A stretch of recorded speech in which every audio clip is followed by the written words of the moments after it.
Good evening. Welcome to the Town Council regular meeting and executive session, July the 22nd, 2021. Can I get a roll call? Buckholz present. Holloway present. Grossman present. O'Brien present. Colburn present. And Bennett present remotely, calling in from Cape Canaveral, Florida. Thank you, Vice Mayor Bennett. Let it be known we've established a quorum.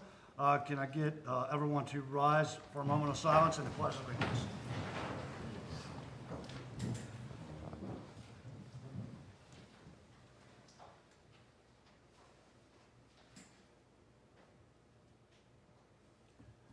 I pledge allegiance to the flag of the United States of America and to the republic for which it stands, one nation, under God, indivisible, with liberty and justice for all.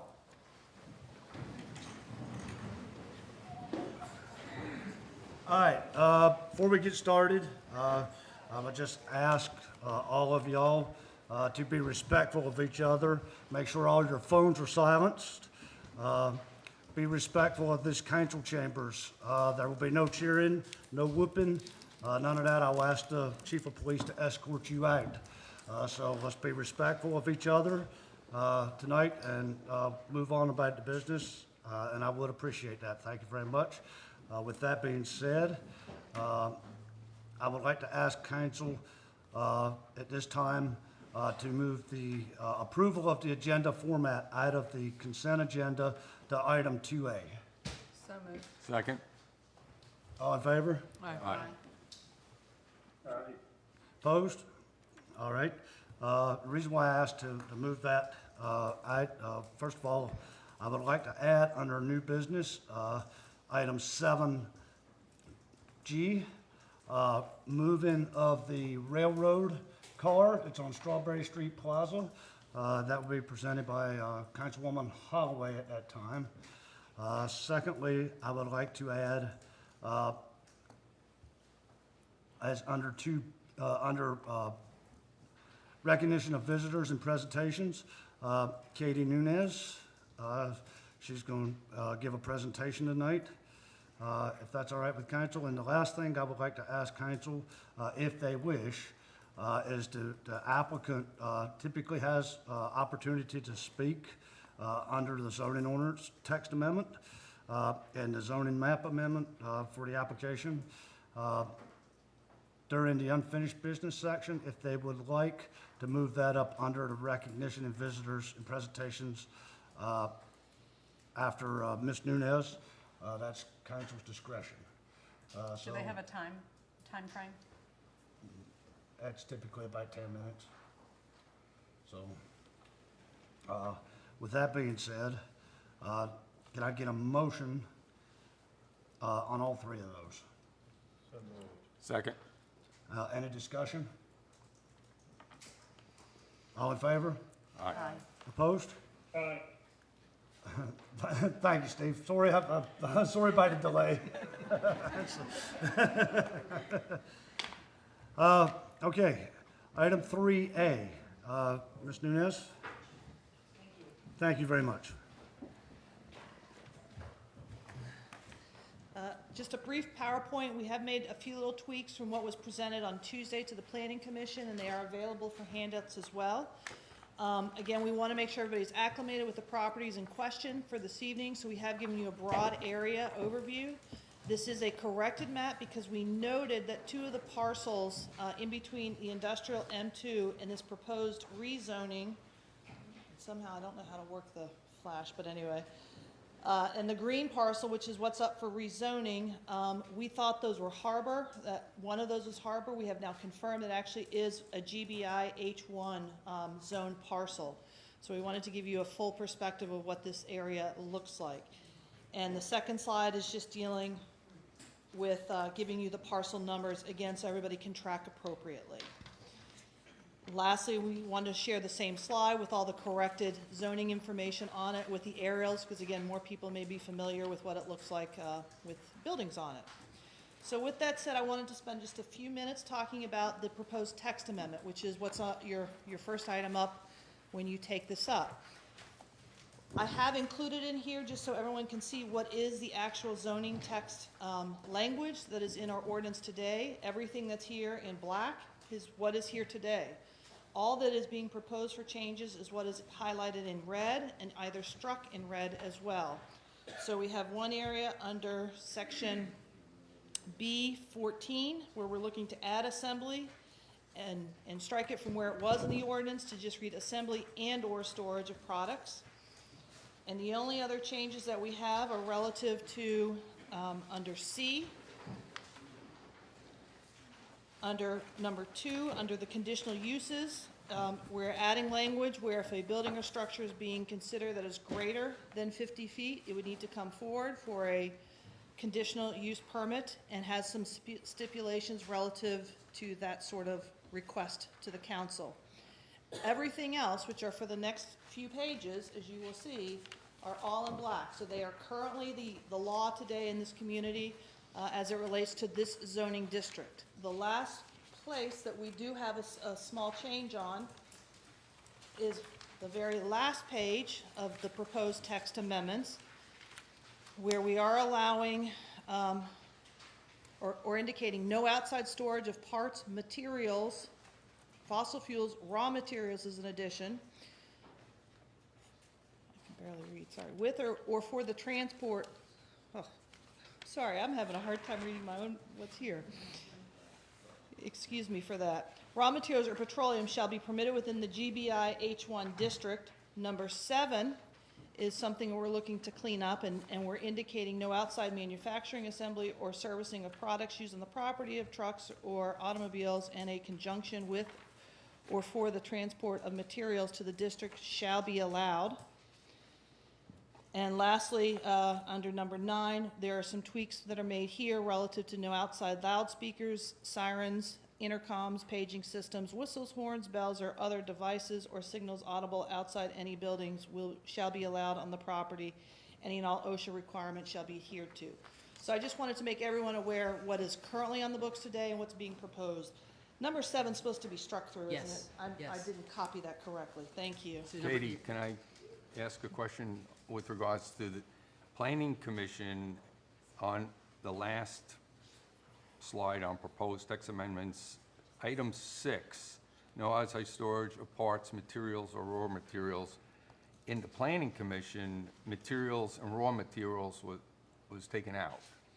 Yeah, and I think when I copied and pasted this into the PowerPoint, it took out all the strike-throughs. I don't know why it did that. So those are strike. Everything in 6 and 7 should be a strike-through. Yeah, it should be a strike-through. I apologize for that, I really do. Everything that's currently in red should be a strike-through. Should be a strike-through? And it is in the actual agenda item. It is in the agenda item. I'm just trying to give this for everybody. I apologize that I didn't proof this well enough as I pasted this in. My fault completely. It was proposed for deletion. That is how it was advertised. That's how it was heard at the Planning Commission meeting the other night. I just didn't copy what I provided you this evening. I apologize for that. But that is what is in the packet and what was advertised and what the council has before them. Lastly, I just wanted to touch base because at our hearing with the Planning Commission, we did have some comments relative to wetlands. I wanted to again comment to everyone who's here this evening, wetlands are not a zoning district. They are just a condition of the land, and they have to be adhered to and responded to on any zoning district wherever they may fall. So we are aware that there are wetlands that can fall over this, do fall over this, as well as some of the surrounding parcels. And again, any development has to consider and address the wetlands impact associated with it. We've provided you that with the aerial in there also. So I then wanted to spend some time talking about the actual rezoning request once we deal with the text amendment changes. And I don't think we did enough time really going through the staff report on the rezoning the other night, so I would like to take a few minutes to do so. And while you have seen the entire staff report, it really deserves a few minutes to talk about how we review it from a staff perspective. And again, the parcel in question is the one in green, as you see, that is being proposed to go from Harbor to GBI H1. And we look at what the current zoning is on all the parcels. We then look at the proposed requested zoning.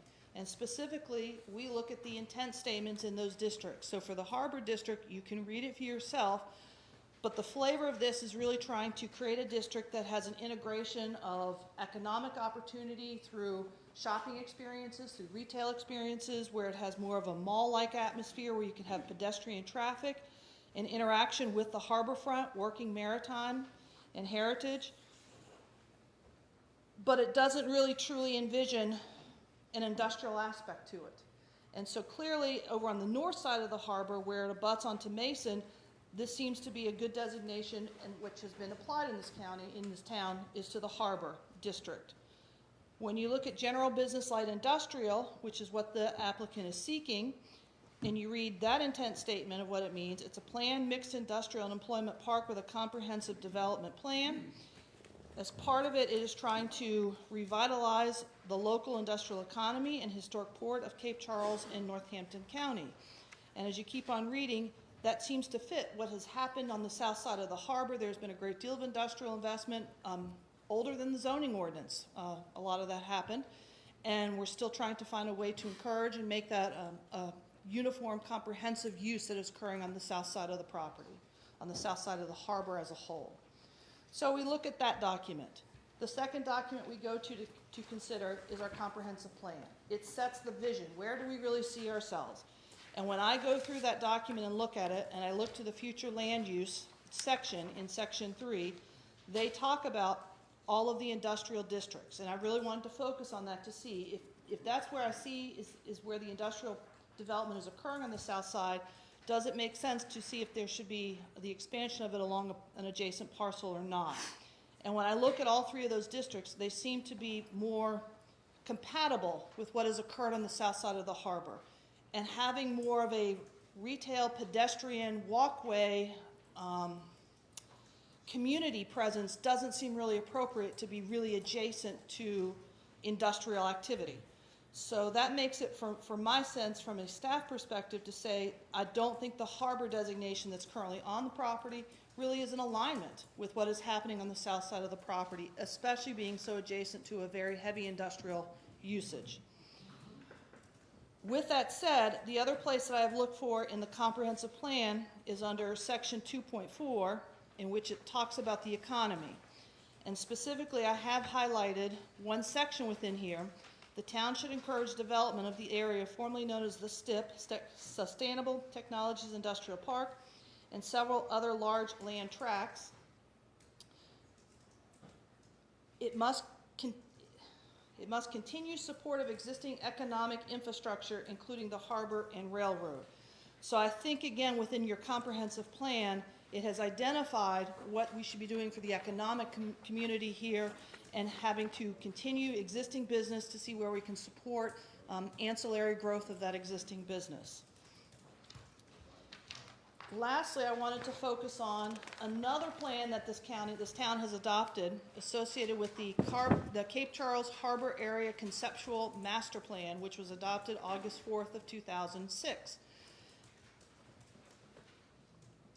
There is some conflict in this document to the two main documents that are really the guiding principle that we follow, which is the zoning ordinance today and your comprehensive plan. I did at least want to do the analysis and look at it and see what it talks about. What was interesting is it did note, and I'm not really going to read this per section, you can read it on your own time. What is interesting is it indicated it's not meant to be definitive nor fixed, and it's meant to be a flexible master plan consideration for the community to use. Specifically, they say it's an intent to provide a general guide with ultimate flexibility to respond to opportunities for new development in the area that are consistent with the overall design concept and vision and compatible with the design guidelines. So again, I have included what is the plan for the harbor area shown in that document, but I think it doesn't tie us to having to adhere to it strictly to the letter of the law. They really are acknowledging there may be other governing doctrines that need to be adhered to closely, which are our comprehensive plan and our current zoning ordinance. So I think that gives a better understanding of where we are and why, from a staff perspective, we really did focus and provide a recommendation to the Planning Commission in support of both of these two items, both the text amendment and the rezoning application. And we have provided that as well in your packets, the Planning Commission's full recommendation, which they did vote in favor of recommending this to you. It was not unanimous, but they did vote in favor. and we're prepared to assist you, if you care to, for any motion this evening to move you forward after any public comment is received, or in any way you'd like help from the staff. That's it. Thank you very much, Katie.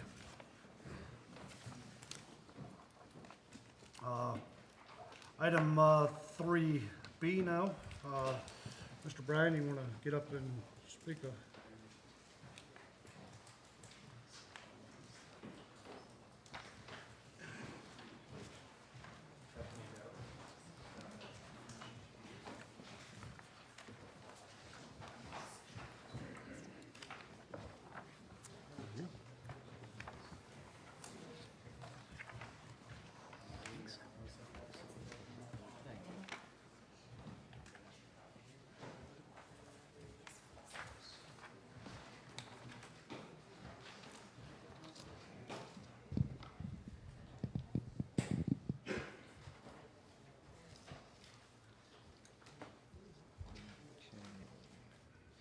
Good evening. My name is Dan Brown. I'm the CFO of Southport Investors.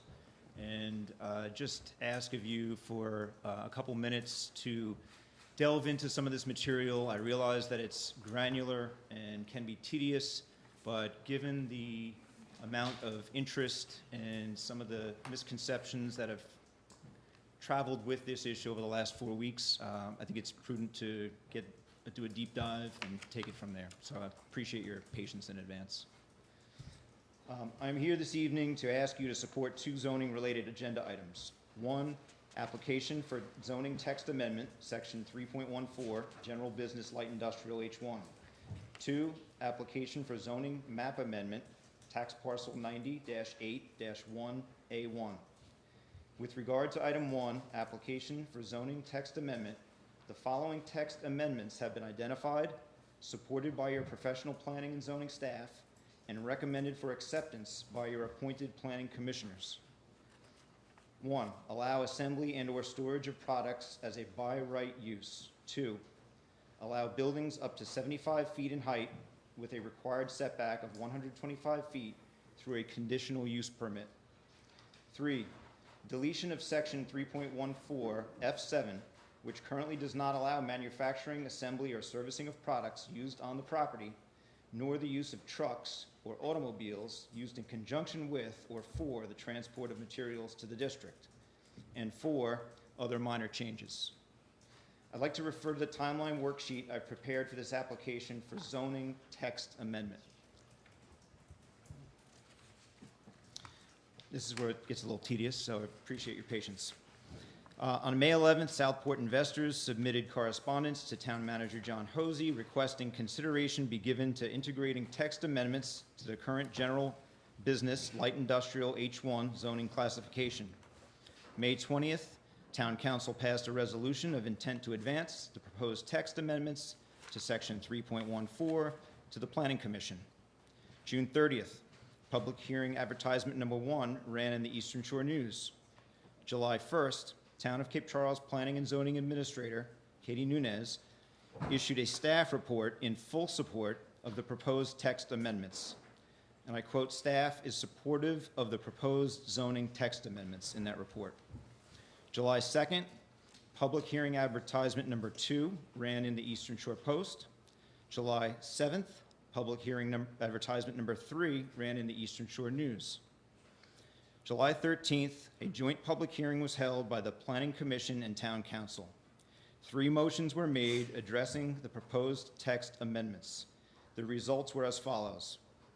Recommending the zoning text amendment to section 3.14B14 passed 5-1. Recommend the zoning text amendment to section 3.14C2 passed 5-0. Recommend the zoning text amendments to section 3.14F passed 5-1. Town Council was requested to review the proposed zoning text amendment, staff report, and the public comments received during the joint public hearing, and to consider acting favorably on the zoning text amendment to general business, and to accept the Planning Commission's recommendation. And July 22nd, we find us here tonight. As you can see, the public was given the proper notice of all events related to this application. To say this process was rushed or expedited is unfair.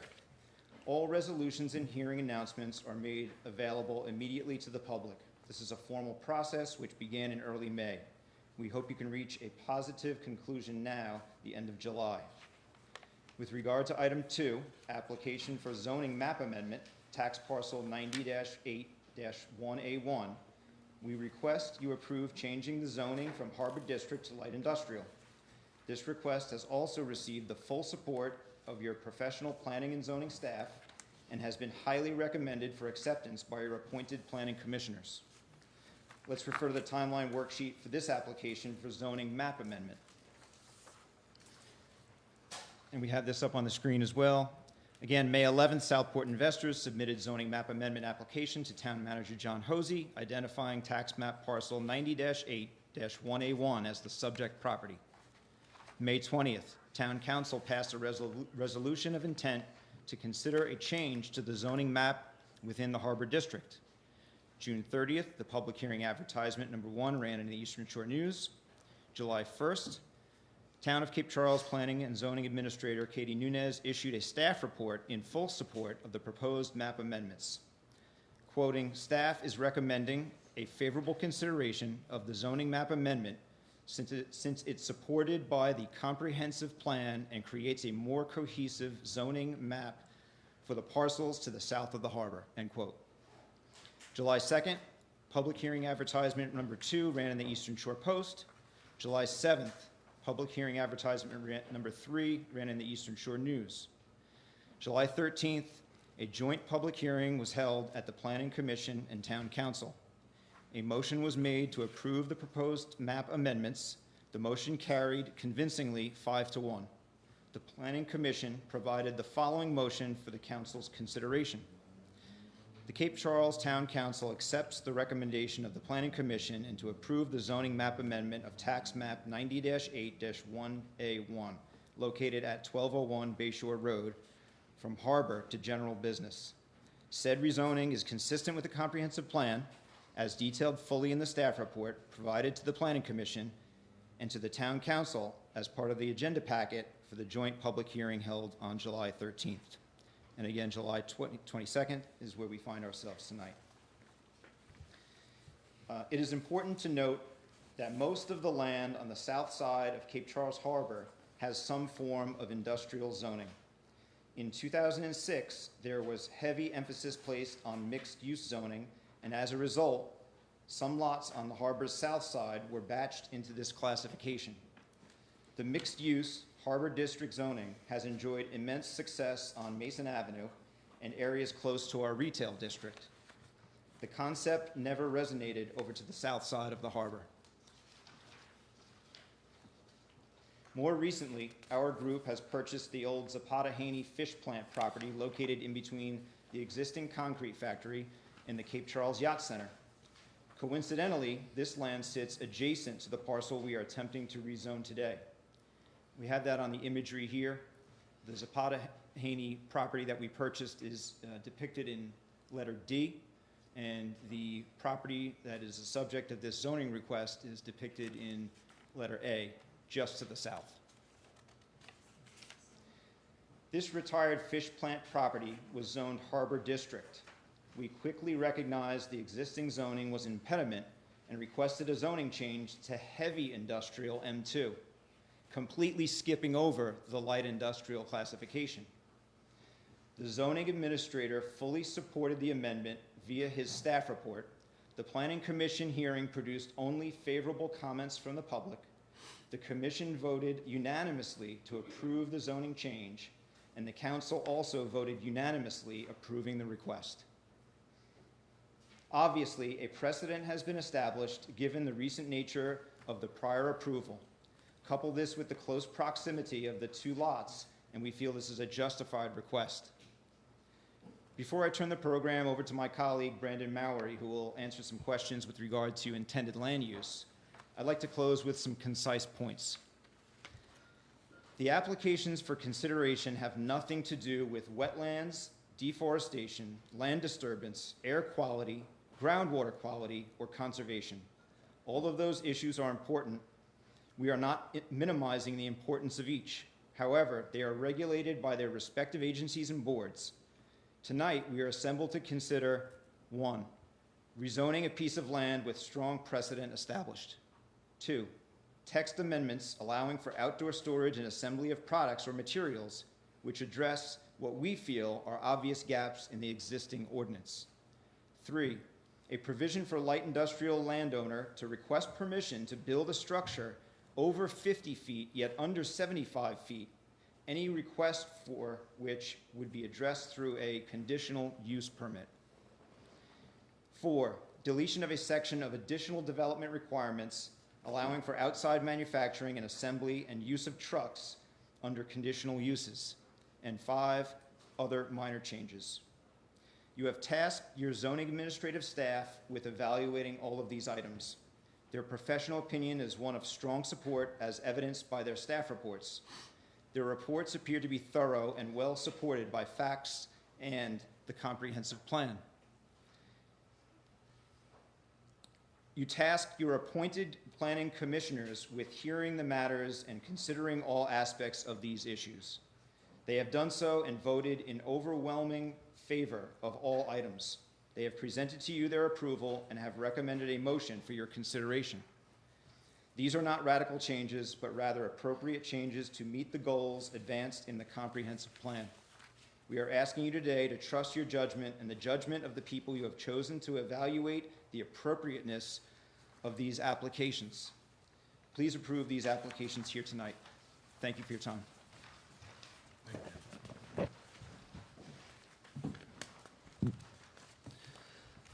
Good evening, Mr. Mayor, council members. My name is Brandon Mowry. I'm representing Cape Charles Properties, who's the purchaser under this agreement. I'm also an employee of Coastal Precast Systems. Thankfully, our business has been strong. We're looking to get busier. We have numerous contracts in the works and others scheduled for production, one of which is the Hampton Roads Bridge Tunnel. For HRBT, well, we are leasing out some land to a contractor to fabricate roughly 21,000 tunnel liners for a $3.8 billion job. Storing these tunnel liners obviously takes up space, and additional laydown storage might be needed. We knew the adjacent Southport property was for sale, determined it served our needs perfectly, so we made an offer. Acquiring the land and appropriate zoning will enable us additional laydown storage, but most importantly, will allow us to bid our facility more competitively for renewable energy contractors. As I mentioned last week, there are currently 22 offshore wind farms on the East Coast. With limited deep water sites, contractors are currently securing locations for their facilities at a rapid rate. This potential opportunity is exciting for us, and I hope Cape Charles, as it will bring roughly 50 to 100 more jobs to the area. Fortunately, contractors have already reached out to us regarding our location and are in need of proposals soon. I mentioned this also last week. One contractor who's developing down North Carolina Kitty Hawk needs a proposal from us as soon as next week. Like most great opportunities, you have to act fast or they'll pass you by. As Mr. Brown mentioned, we have done this the right way. I think many of you will all agree that the current zoning ordinances are in dire need of review and modification to match other localities and towns. We have worked with Ms. Nunez and Mr. Hosey to reach an agreement on amicable zoning amendments that appease both the town and fit our needs. We would like to thank both of them for the guidance throughout this process. I know personally I would have been lost without Katie and John helping us out. An approval this evening will enable us to grow our business responsibly and secure many more job opportunities moving forward. A rejection or even a tabling of this vote to a later date will unfortunately take us out of contention for many of these opportunities in renewable energy, as well as future infrastructure and national defense projects we're going to be bidding due to storage constraints. I thank you for your time. And like those fancy senators always say, I yield back the remainder of my time. Thank you. Always wanted to say that.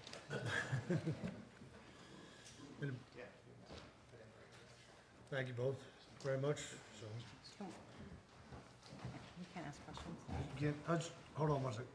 Yeah, I Got have it? a couple questions. Hey, Brian? I think Sorry, I have a couple questions. Scoop by the office here, I don't want to disarm a firearm over here. So you talked about 50 to 100 new jobs for the wind project, but you also referenced new jobs on the plant currently. How many employees do you have? What are you planning to? Currently, we're probably approximately 160 jobs that we provide right now. I think with the tunnel liners, that brought on, what would Technopref bring on? Like 50 more jobs for Technopref. They're doing the tunnel liners. When did that take place? Like that? It's happening right contract? now. They're starting August. Right now, they're forecasting August, they'll do a test ring, which everybody can see. It's going to be at our front gate of the property.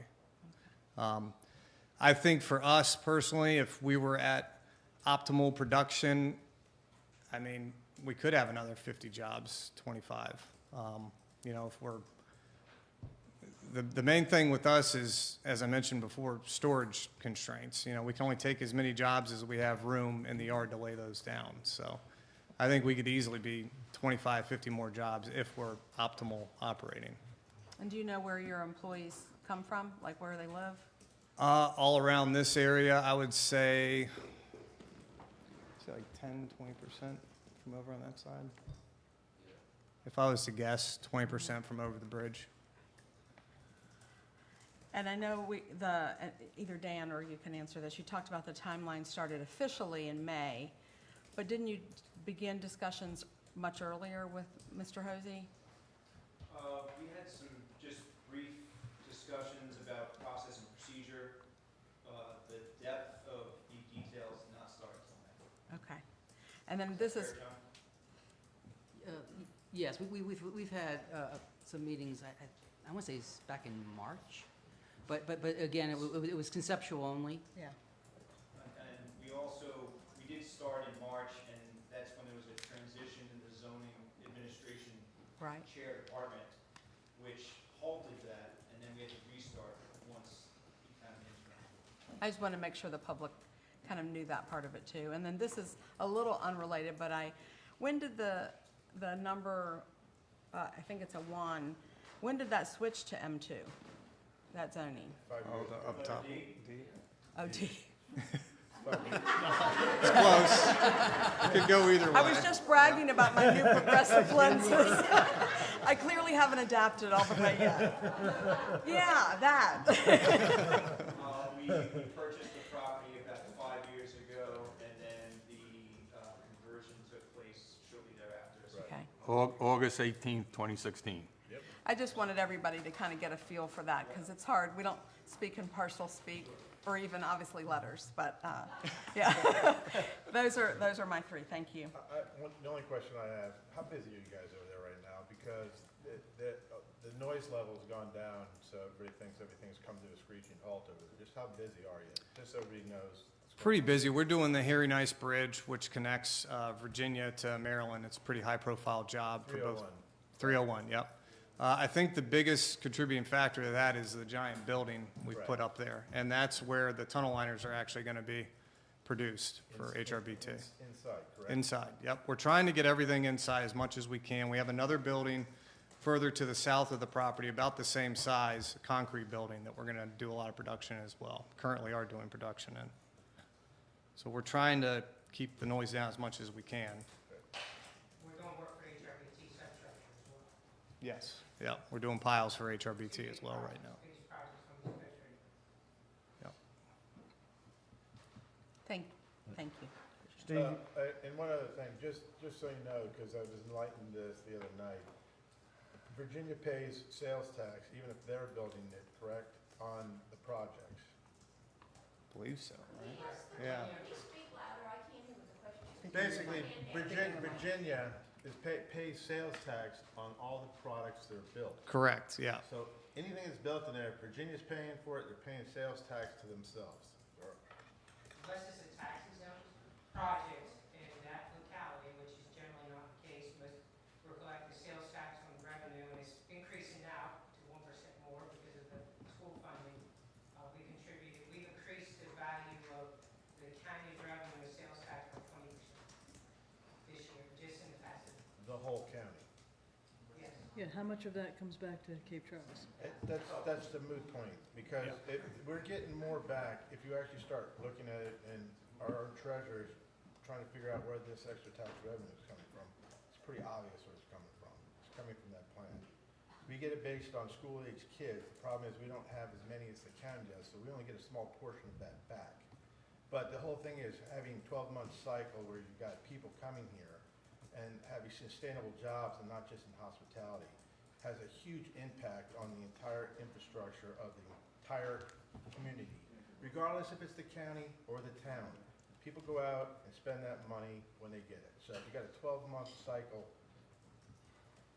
it makes a huge difference. There's a big impact. This is a big picture looking down. This is not just focusing on Cape Charles. This is a huge impact on the region. I think this is more appropriate for a Yeah. discussion later. I think so. Yeah. It's probably really quick, in the wintertime, in the winter months when tourism is tied down, we're 40 to 50% of their sales tax. It's huge. Just for the record, this is Gary Shreves. He works for Coastal Precast Systems. And then, Steve, you got any questions for Coastal Precast? I do not, thank you. Anybody else got any more questions? All right, thank you all very much. Thank you all. Okay, item 4, public comments. Like to ask everybody when you come up, state your name, your address for the record, and you'll be allowed 3 minutes to speak. Councilman Buckholz? Timer man? I think it graduates in that. Second term. Yeah, it's hard, it's hard.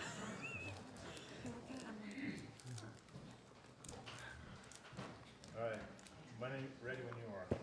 Alrighty, I'm Joan Natali.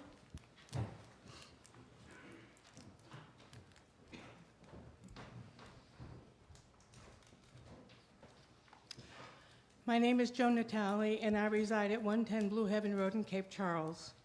I have reviewed the complete agenda package and reviewed the zoning ordinance referred to and under consideration tonight.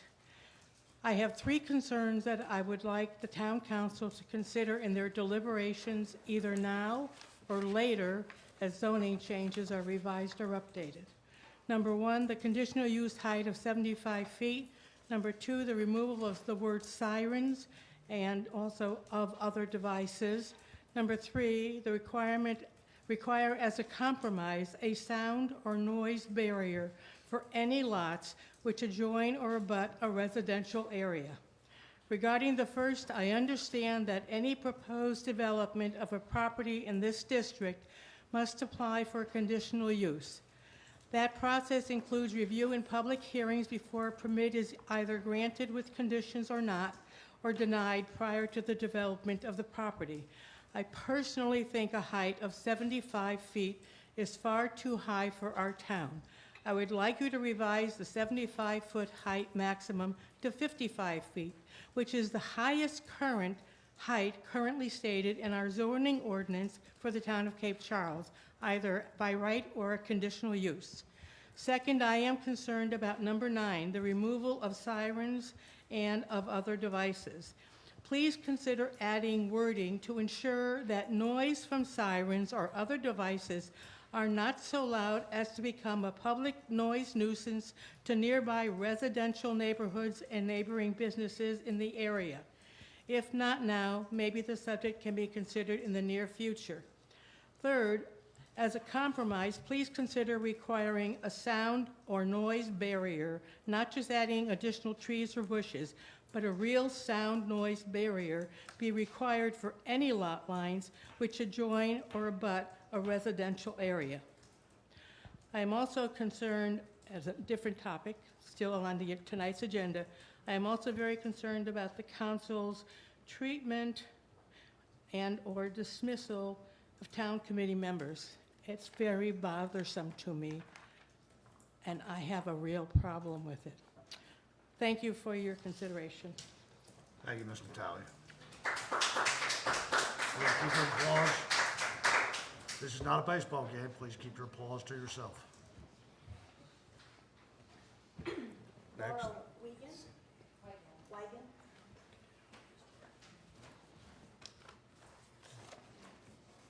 Good evening, council members, and good evening, Mayor.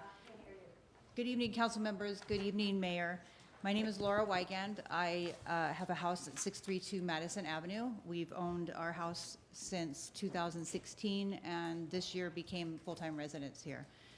I'm not going to be redundant and go into all the zoning issues, although I do want it known for the record that I am against two particular points of the rezoning, and that would be the endangerment of the wetlands and also the height of the 75-foot building. I feel that it would be detrimental to bird and butterfly migration, which this area is known for.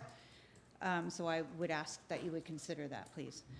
And but I would like to point out that as council members voted by your constituents, just please bear in mind that your constituents are the residents here in the town, not people that own businesses that live outside of town. So just please be the voice of the constituents, and those are the residents here. With that, I'd like to say thank you, and just please take consideration with what you hear from other people tonight. Thank you very much. Thank you. Jim Granger.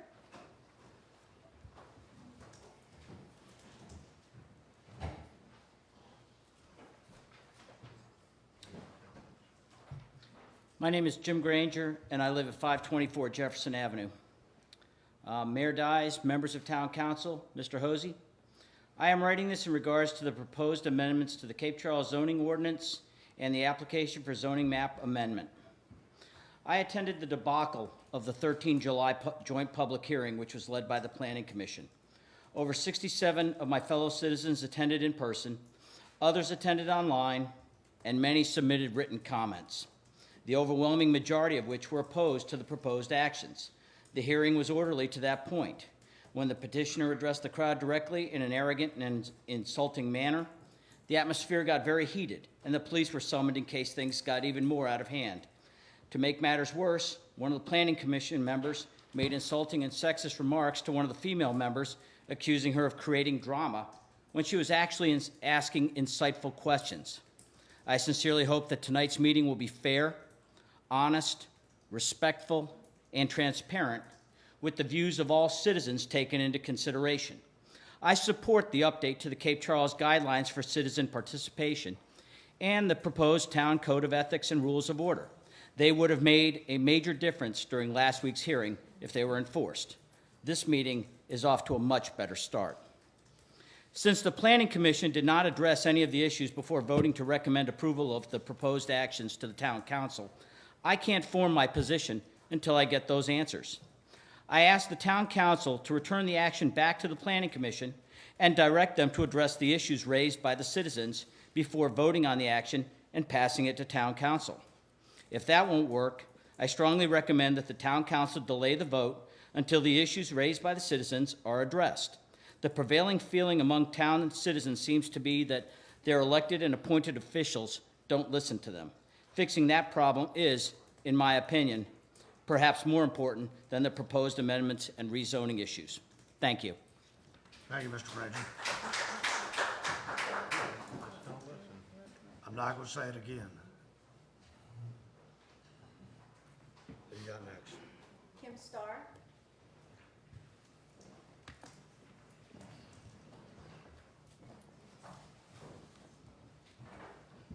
Good evening, Mayor and Town Council. Can you speak up, Ms. Starr? Yes. Good evening, Mayor and Town Council. My name is Kim Starr, and I live at 223 Monroe Avenue. I've lived and worked in Cape Charles for 26 years. I own Chesapeake Properties. We do real estate sales and manage 40 vacation rentals in town. We provide much-needed transient occupancy tax here. I pay a living wage, I provide jobs, and support other businesses by utilizing numerous independent contractors, helping them provide good jobs. Most tourism businesses support these auxiliary sources of employment. We need to recognize this fact. Many here tonight do not know what the town was like before we had a tourism industry. Cape Charles was severely depressed and run down. Downtown was a wasteland of empty buildings. The stench from public urination would knock you over. The Palace Theater was showing X-rated movies and reeked of smoke and urine. Drug deals were openly conducted in the streets. The youth had absolutely nothing to look forward to. No one cared. At the time, Bayshore Concrete was thriving. Cape Charles, anything but. Over these many, many years, I have watched how new people come here, like the ones that founded Cape Charles, bring money and new ideas and join forces with those stalwart locals who never gave up on their beloved home. And with a growing tourism industry, here we are now with a revitalized, beautiful town, our own Cinderella story. I came to Cape Charles because I got involved in the fight against the maximum security prison the town and county wanted to locate behind Kiptopeke Elementary School, and in the midst of 3 African-American communities. We were told the same thing then: jobs, jobs, jobs. This is our only hope for economic development. We were poor and rural. This is what we get. A strong coalition of local folks and come-heres banded together. We pushed for good governance, to slow down and to study the potential impacts. The prison was defeated. This was my wake-up call to speak up, to challenge, because home is always worth fighting for. I've been here a long time. I've seen Cape Charles at its bottom. Now my heart is full, seeing entrepreneurs opening businesses on Mason Avenue, watching homes being renovated, young families on the beach, children on bikes, Bay Creek coming back to life, Southern living, recognizing our unique town. I've spent considerable time in prayer over this. I feel strongly about good governance. This proposed rezoning has not been a transparent process. Where is the consensus building? Have we examined the long-range impacts? Surely, if we take the time... Yeah. Thank you. Thank you. Chief, next person disturbs this chambers, escort night, please. Ed Wells.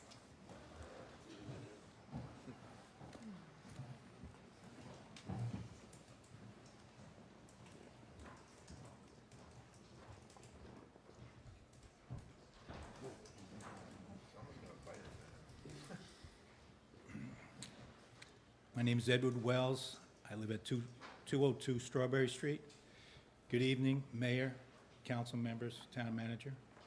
I'm here to state my position on item 7A on the agenda, the removal of, quote, the removal of Edward Wells from the Historic District Review Board. Let me start off by saying, using my name in such a public display, I think staff has deliberately tried to convey a sense of wrongdoing, dishonesty, or illegal behavior. I think a more discretionary and non-defamatory listing on the agenda is warranted. I'm asking that my name be removed in such a manner that it does not appear on a permanent record. I think the process by which this decision tonight on agenda item 7A will be based is fundamentally flawed. The council discussed matters behind closed doors, therefore not allowing me to convey my side. I was never afforded the rules of conduct. I was never given the tools to satisfy the council with any clarity. I was never questioned or communicated with about my behavior or decorum at any time. You can tell I'm nervous. I was never given a meeting to discuss any matters of concern. I did request with an email to council members about any concerns they may have and to discuss them. Not one responded to me. I would like to give a little background of myself. I was appointed in May 2019 by members of this board. My background consists of over 40 years in home building and contracting.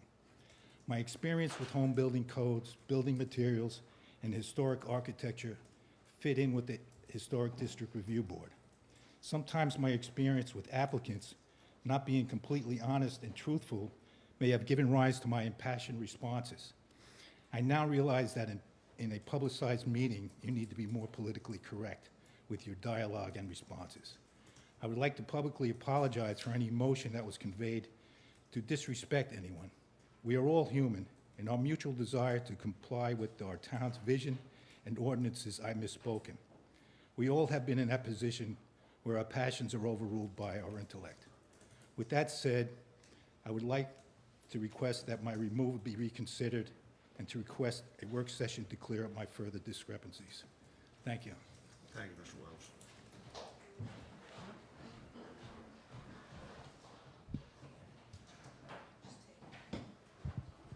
Herb Tom.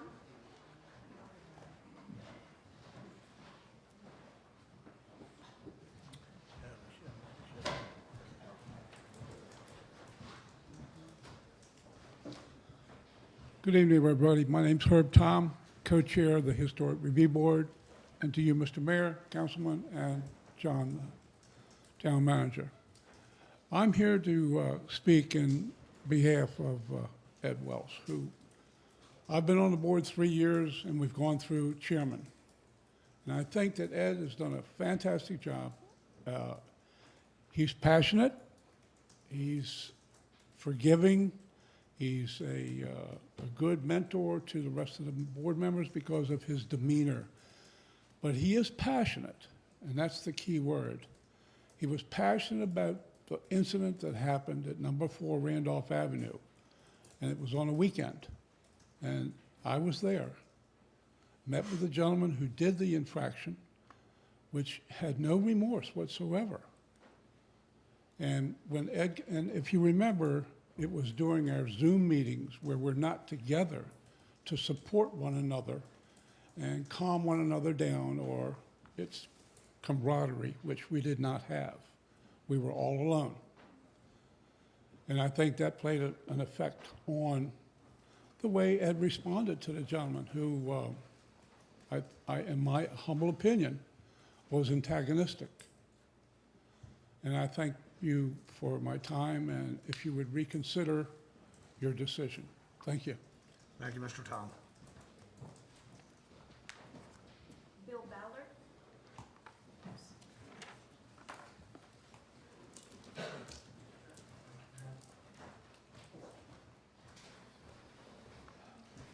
Mayor Dias, ladies and gentlemen. My name is Bill Ballard. My wife and I live at 115 Mason Avenue. We are full-time residents and registered voters. We're here tonight to implore you to postpone action on these 2 zoning issues until there has been a comprehensive examination of the impact these changes will have on our community. This is not about Coastal Precast Systems. That company has been open to listening to the concerns of citizens and has been responsive. This is about governance of this town. This is about the leaders of this community doing what is right and listening to the concerns of its citizens and being responsive. Last week, the owner of Coastal Precast told me that they have several ideas for the property, but if you'll pardon the pun, no concrete plans. This is an opportunity to control the adjacent property. It may be good business, but it's not a guarantee the town will be the beneficiary of higher taxes or an increase in jobs, nor that this opportunity will disappear if this decision is deferred. Indeed, the owner said that he does not expect much action on their part for 3 or 4 years. The town manager, in response to queries by some residents, said, quote, "The town has gone through previous lengthy public processes that establish our current guidance regarding land use. It is the responsibility of the Planning Commission, Town Council, and staff to follow that publicly developed and endorsed guidance unless there are extraordinary circumstances, excuse me, to the contrary. To do otherwise would invalidate the public process that established this guidance. Before you vote tonight, please tell us what extraordinary circumstances warrant changing this ordinance and zoning. Since council has been mute on these issues, most of us have to rely on rumors. Please give us the facts." The manager went further to say, quote, "There needs to be a deliberate public process to amend that guidance. This does not happen quickly, nor should it. There are long-term implications for setting land use policy. It is not wise to alter that policy based on one night of public comment," end quote. I ask you, the town council of all of Cape Charles, for that deliberate public process. Defer this action and listen to your constituents. Cape Charles may have been founded as an industrial town, but it darn near died an industrial town when Bayshore Concrete employed over 400 people. Its renaissance has been due to the preservation of its historic district, the development of Bay Creek, tourism, and an influx of retirees. This town survives only because of real estate taxes that have grown due to these factors. Yet the zoning applications before you potentially threaten all of them. Mr. Ballard. Thank you. Thank you. Kevin Cosgrove.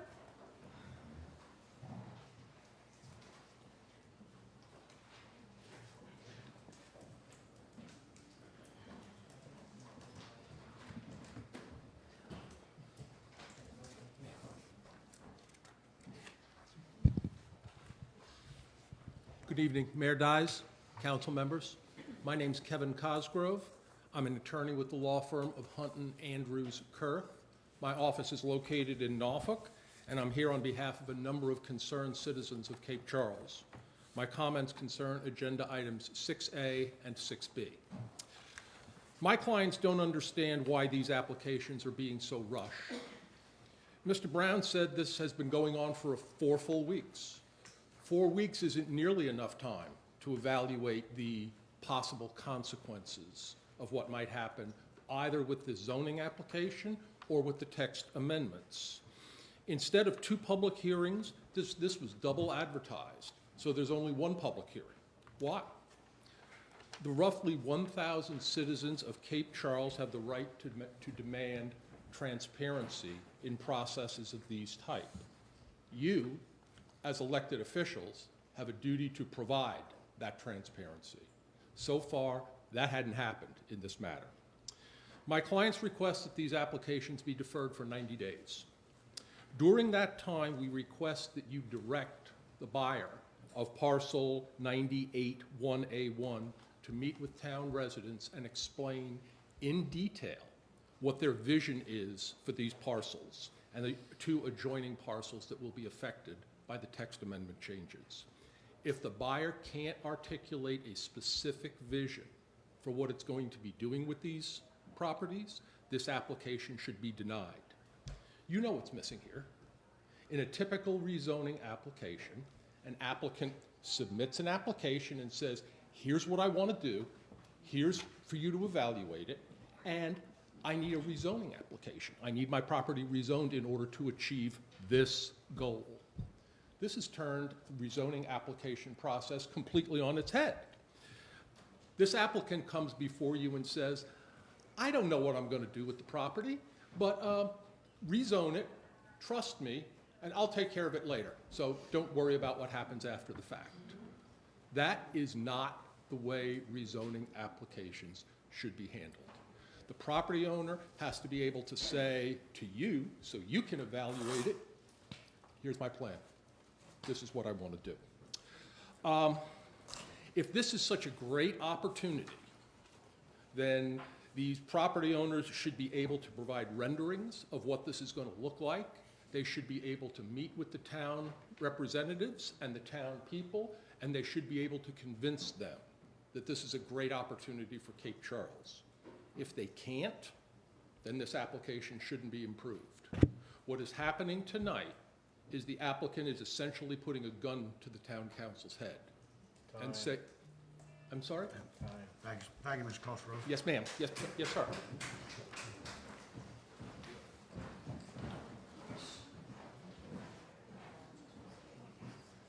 Pam Green.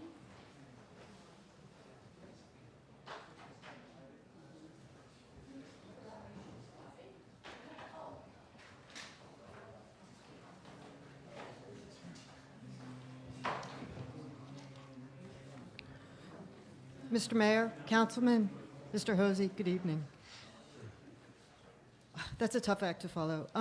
My name's Pam Green. I live at 645 Chaswell Avenue with my husband, Ken Hansen. We're full-time residents here.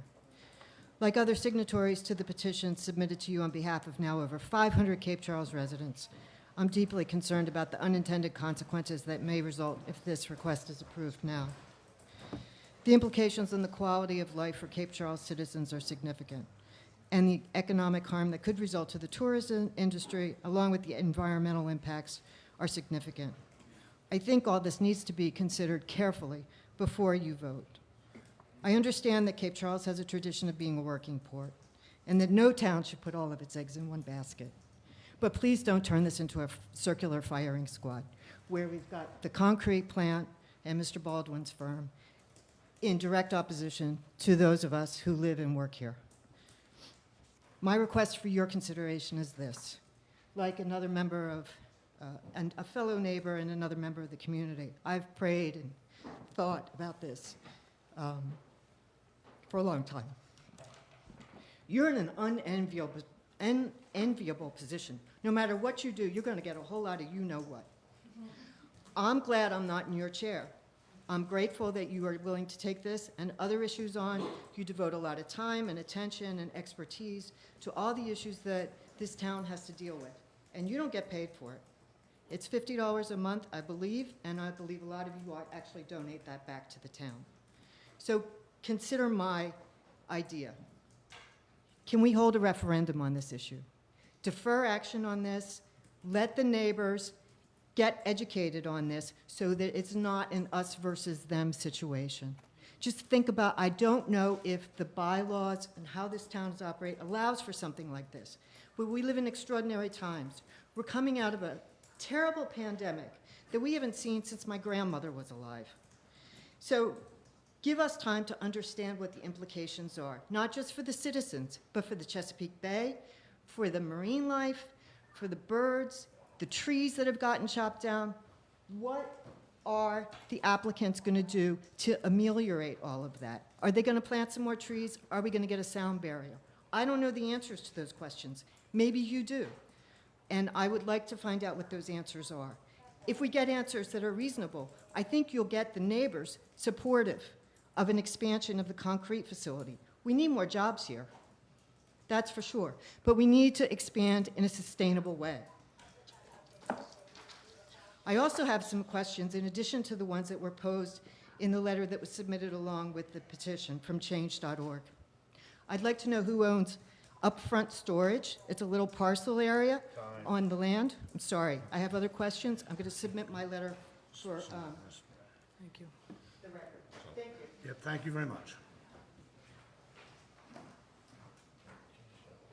Jane McKinley.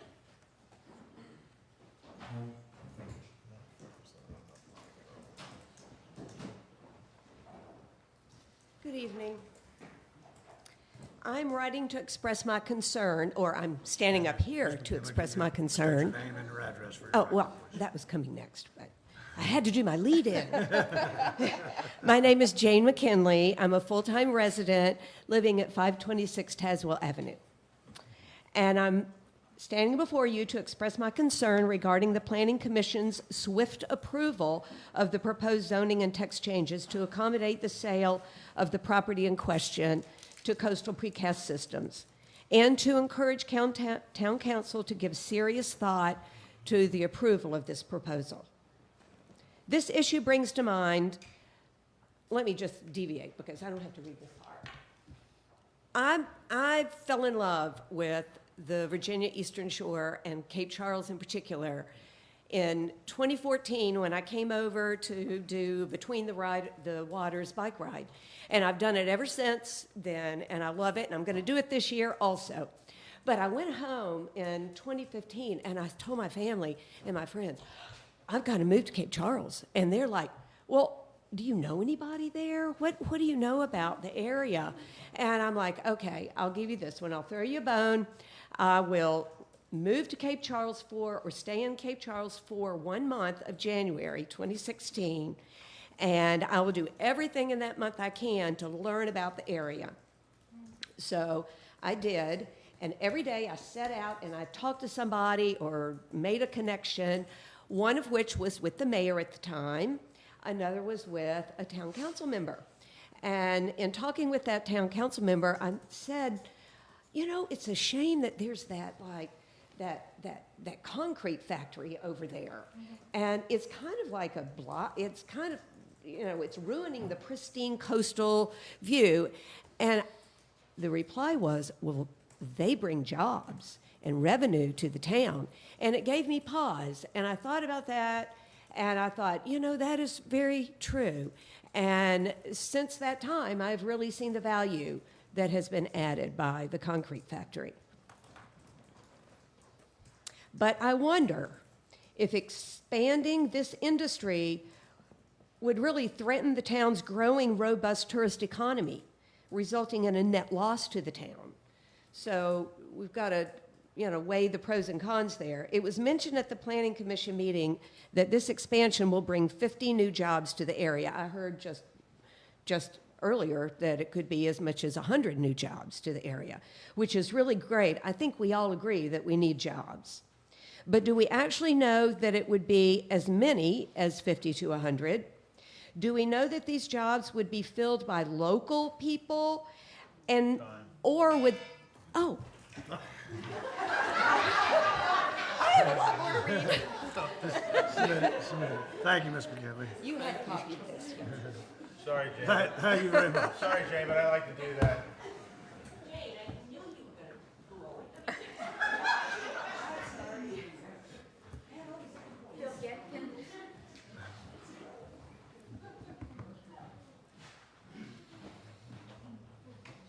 Sorry, I might be a little disheveled. I'm Phil Getkin. I just came from the garden. Anyhow, I live at 602 Jefferson Avenue here in Cape Charles. And like a few others before me, I'm requesting also that the decision on these text changes and rezoning being requested by Coastal Precast be deferred until additional input by all stakeholders can be developed and evaluated. I addressed the Planning Commission a week ago, and I was concerned about trees and the natural resources. Appendix F of the zoning ordinance, the Cape Charles Tree and Preservation Conservation Ordinance, applies to all undeveloped property and property undergoing redevelopment. It requires a 10% tree canopy cover for any site zone business, commercial, or industrial.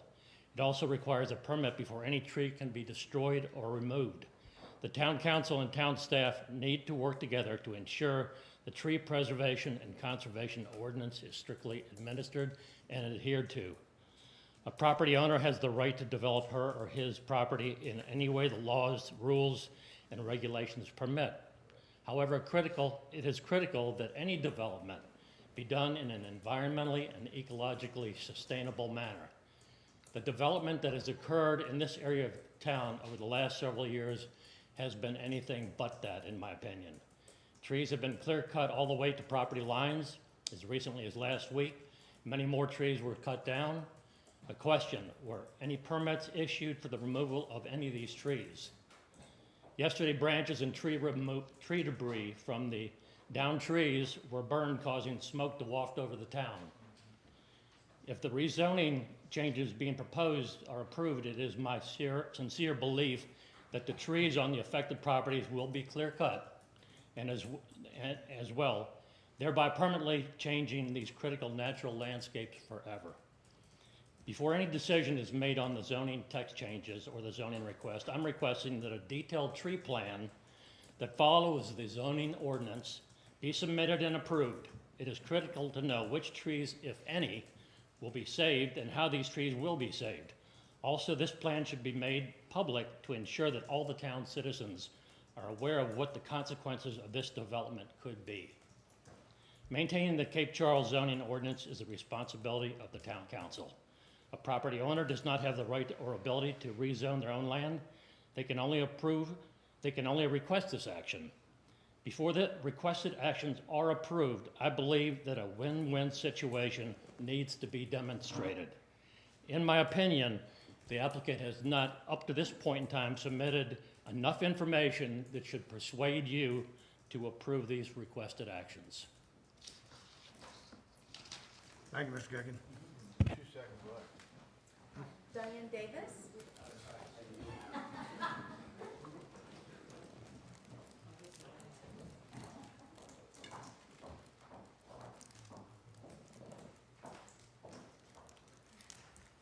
Good evening. I'm Diane Davis, to the mayor, members of the council, Ms. Libby. Hello. First, I would like to say, I'm just looking around, and I said, I don't see 5 people that I can say were here during the time of my growing up, years of what have you. I grew up here in the 50s, and during that time, Cape Charles had a real downtown. We had the stores, the grocery stores, and all those particular type things during that particular time. Even though it was before integration, we still had a lot of activities and things for the students to do, for the kids to do, and for others. Of course, once the ferry left here, the town did go down. And of course, it stayed that way. I went away and I did come back. 1964 was when Bay Shore Concrete came here, which was a blessing for this town because we needed jobs. During that time, the only thing that blacks could do was actually work in the fields. So if you know where Bay Creek is, that is where people worked. They were fields, and I worked out there in the field also. So we know what it was like during that particular time. So it's very fulfilling when Bay Shore came, and of course, again, when someone did open Comcast once Bay Shore closed. But the thing is, we are concerned about everybody. We want to do the very best that we can. Bay Shore did offer jobs as far as they might have paid a little more than the minimum wage. Basically, blacks during that time, whether you know it or not, they made 50 cents an hour if they worked in the field by the hour. Some of the people, even today, some of these people don't even make $30,000 a year, and some people make that in a month.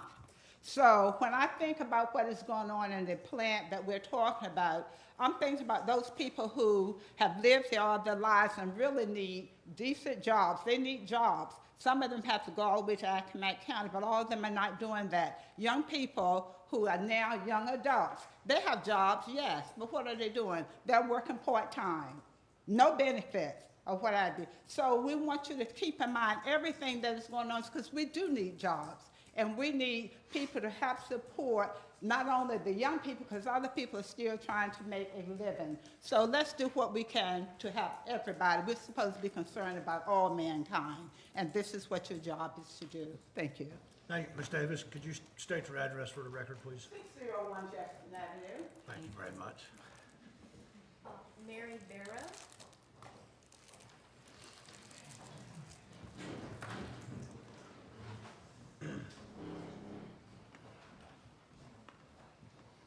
Good evening. My name is Mary Barrow, and I'm a homeowner at 206 Monroe Avenue.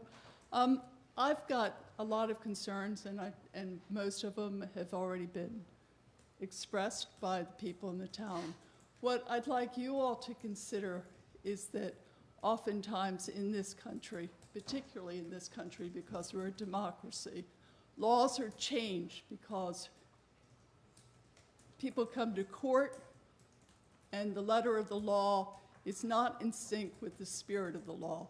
And right now what we're seeing is the ordinances and zoning requirements dominating as a letter of the law.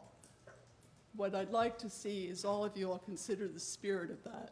And the spirit of that goes beyond what the past ordinances and past rules are.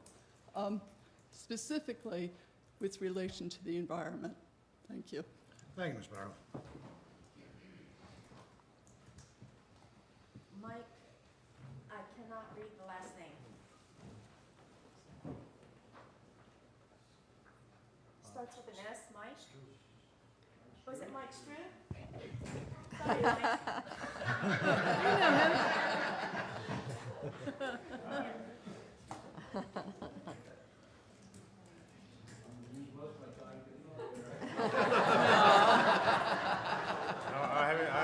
I haven't started yet. You haven't said your name Don't yet. start that clock.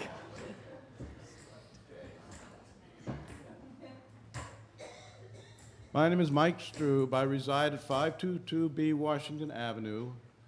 I'll be brief and direct. I'm the third member of the Historic District Review Board to stand up here before you this evening.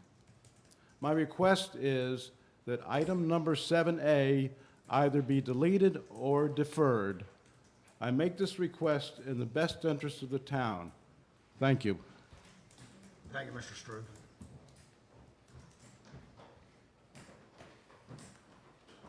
William Knight. Mr. Knight had an emergency, so he left the premises. Okay. Jean Evans.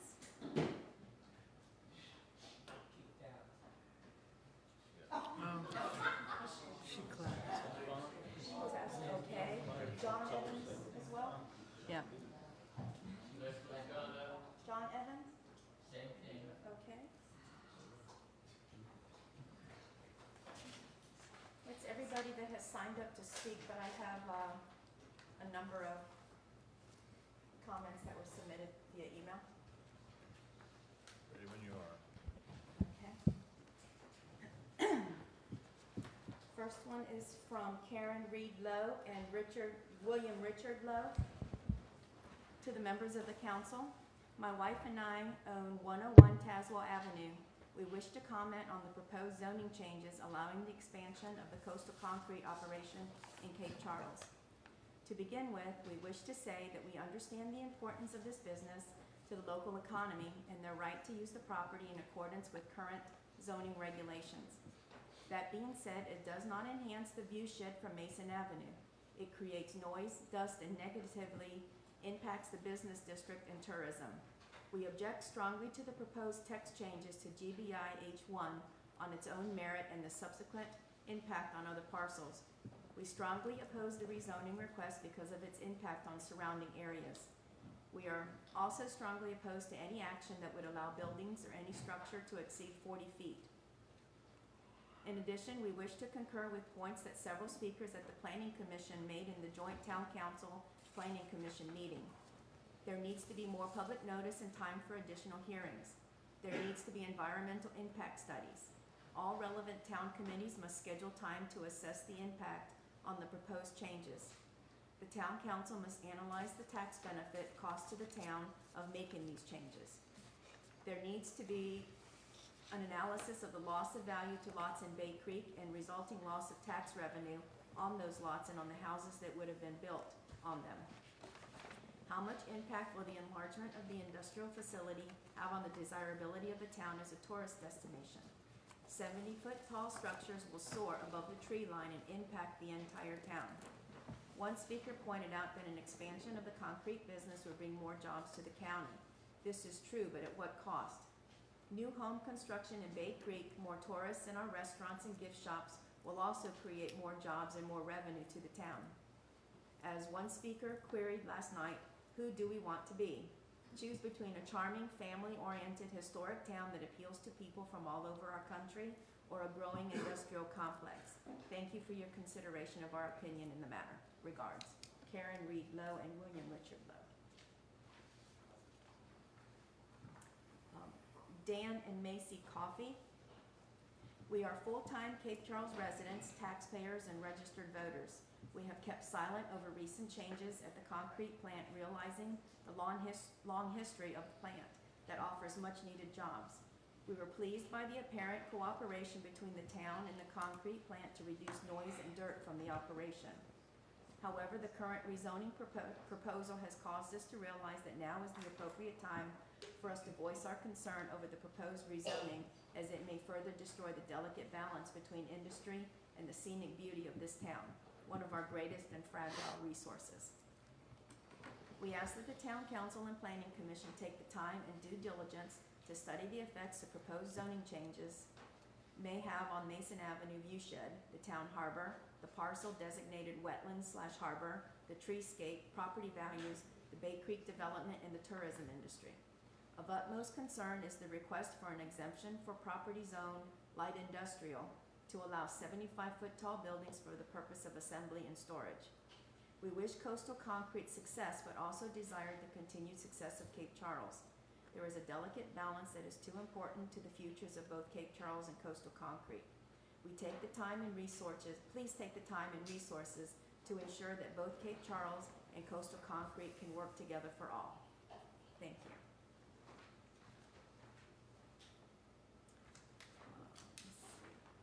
Margot Gorski. Dear Mayor, Town Manager, and council members, thank you for allowing me this opportunity. My purpose to explain why I hope that you vote to delay any changes and refer this back to the Planning Commission for further review. Concrete batch plants impose a trifecta of impact on public health and well-being in that they emit air, light, and noise pollution. Particulate matter, air pollution, is created from the concrete production process as well as the diesel emissions of numerous trucks and other machinery that feed plant operations. Noise and light pollution weigh heavily on nearby residents. Sorry, I've got to reset the video. Heavily on nearby residents as production is frequently permitted for 24 hours a day, 7 days a week operation. Particulate matter pollution is more than just a neighborhood nuisance. Both short and long-term exposure to particulate matter, PM 2.5, has been associated with the range of respiratory diseases and cancer. This is a widespread pollutant consisting of a mixture of solid and liquid particles suspended in the air, and it is one of 6 pollutants subject to National Ambient Air Quality Standards, NAAQS. Higher values of heavy metals and of a biomarker of renal toxicity were found in the exposed compared to unexposed populations. In another study, medical Dr. Crawford states that living within 5 miles of a plant is the high danger zone, and within 20 miles is still a danger zone. No one here has a crystal ball, all except that the plant is here to stay. I understand Mr. Hosey's explanations of processes and issues. With that said, I urge you all to vote to delay any decisions, refer this back to the Planning Commission, and allow ample time for studies to conclude that the above-cited risks do not pertain to this particular plant in our town. Respectfully, Margot Gorski.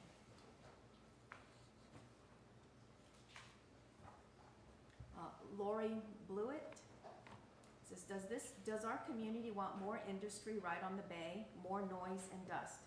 Once it's done, can it be undone? Why is this such a rush job? It appears to be a recent request within the last 60 days. I think we should step back and not be pressured into making this decision without studying and considering all impacts this change could have on our environment and town. Who does this benefit? Has the EPA and the Nature Conservancy been notified of this potential change and the impact it may have on the Chesapeake Bay? Is it against the law to make this type of decision without having notified these entities? The Chesapeake Bay has lost 90% of its submerged and 50% of its coastal marshes per the EPA. What will be the impact on the nearby wetlands from the development of this parcel? Isn't it in the community's best interest to preserve any wetlands in and around Cape Charles? Do we want to contribute to this loss? We have a tree conservation and preservation ordinance and a tree advisory board. We are also bound by the Chesapeake Bay Preservation Ordinance. To date, it appears that none of those boards or ordinances have been consulted. I did not see any minutes to this respect. Noted from the joint meeting, Planning Commission Town Council, Tuesday, July 13th at 6 p.m., number 6. The purpose of the joint meeting of the Planning Commission and the Town Council is to gain the approval of the Planning Commission on July 13 and then allow the Town Council to approve it on July 22nd. This is too quick to fully understand the ramifications of the proposed amendment changes in the rezoning. I've heard recently that the town is trying to promote tourism in Cape Charles. In fact, we appear to be all about it if you own a rental home, restaurant, or retail store. Eroding our nature is not conducive to this end if that is where we are heading. Do we want to see, and I quote from the joint meeting, Planning Commission Town Council, Tuesday, July 13 at 6 p.m. Potentially outdoor pilings of raw and waste materials and newly assembled products awaiting transport and or delivery and warehousing in newly constructed facilities of 75 feet tall. When Coastal Precast purchased this facility, I would think they knew what they were getting and that it would be sufficient for their needs. Or were they hedging their bets and giving the wink-wink on expanding and expecting the town to allow them to do just that without question? We want to see new job opportunities, but not at the expense of our natural environment. From what we've heard, Town Council has already rubber-stamped this huge change. How can that be decided so quickly? How can you do this without all of the environmental agencies being involved and to analyze and consider the impact? I am certainly not qualified. Are you? Please consider your vote carefully that you are about to take. Does this truly benefit Cape Charles, our community in the Chesapeake Bay? Sincerely, Lorianne Gallagher Blewett, a come here of 30-plus years. Do we have an address? Do we have an address? She just says Cape Charles. Yes. Zip code's the whole thing, sure. Go ahead. From Randolph Smith, Dear Mayor, as a homeowner, at 35-plus year homeowner at 3 Mason Avenue, I am opposed to the rezoning of the M2 industrial area, not only to change the building height to 75 foot, but to convert a property to M2 zoning that abuts a conservation area. There has been no studies done that I can see on the impact to the area and bay. We all know that a concrete plant doesn't need a 75-foot building for storage. I'm certainly not opposed to jobs in Cape Charles, but I feel this proposal has been done in haste to slip something through.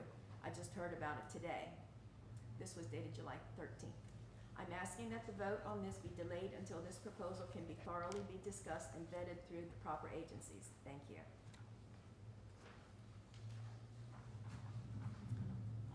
From Cheryl Carver, Dear Town Council, being a part-time resident of Cape Charles doesn't give me much of a voice in anything that happens to my much-loved second home. I'm using what voice I have to ask you to please not rezone the area by the nature preserve to industrial use. I realize coastal precast has created much-needed jobs to the area, but so has the tourism industry that has blossomed in the past few years because Cape Charles is such a uniquely wonderful place. We sit on our Randolph Avenue porch in the morning and listen to the clanking and the backup beeps and watch the dust blow down pine. Do you all honestly think anyone is going to want to visit if the plant is 3 times larger than it is now and becomes a larger eyesore on the other side of the marina than it is now? Town is truly at a crossroads and needs to decide if they want to be known as the best little beach town in Virginia or the home of a giant concrete plant.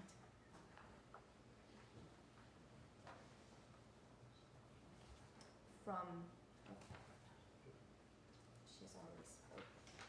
Okay, Earl Moore, says Earl Chip Moore. To whom it may concern, please read this into the record. I'm a full-time tax-paying resident of Cape Charles. I live at 156 Sunset Boulevard. I support the concrete plant expansion. This town and county need an industry with decent paying jobs. Jobs that will attract families as full-time residents, property owners, taxpayers. As of now, this county's industries are limited: watermen, agriculture, and tourism. Growth opportunities for the first two are limited. As for tourism, the town can't seem to handle what they have now. There aren't enough employees for the shops and restaurants. Just walk down Mason and look at the help wanted signs or the hour-plus wait at any of our fine restaurants. The town's beach can't handle the number of weekend visitors because it is small and shrinking. Maybe a strong, growing concrete plant will attract families who will live here full-time. This may help alleviate the tax burden that is put on all of us. Maybe those families will have teenage kids who could work at restaurants or in retail shops. Maybe those full-time residents will support the local businesses in the off-season. As of now, we have an aging full-time community with no younger growth. Part-time property owners do not pay town or county personal property tax on their cars, trucks, RVs, boats, etc., or income tax, but a full-time resident does. Just a few thoughts. I would rather hear a safety alarm than deal with a rental house full of loud, obnoxious vacationers. I would rather pass a licensed commercial truck driver on the street versus a drunk tourist or a child driving a golf cart. As for the dust clouds in the harbor area, most of it comes from people driving too quickly into the parking lot at the Shanty Town Marina. Also, there are lots of noise backup alarms coming from the construction equipment working in Bay Creek. We just heard it today. That equipment did not have any muffling modifications. Is anyone positive that the offending noises are truly just coming from the concrete plant? Thank you for considering this point of view. Sincerely, Earl Chipmore. From Sarah Fulham. Dear Town Council, I am writing in regards to the zoning text amendment to update the general business light industrial categorization and the application for zoning map amendment at 1201 Bayshore Road from Harbor District to general business light industrial. As I understand it, the two are closely related. The change to the zoning text amendment allows for parcels designated as light industrial to allow storage and assembly of products and to allow buildings up to 75 feet to be constructed when a conditional use permit is sought and approved.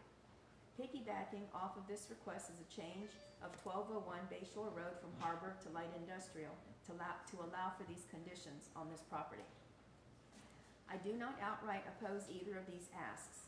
What does give me pause is that town council has been tasked with making a decision without ever seeing an intended site plan or summary of proposed new jobs that will be created for our community from the requester. As of March 2020, Coastal Precast was only the 27th largest employer in Northampton County.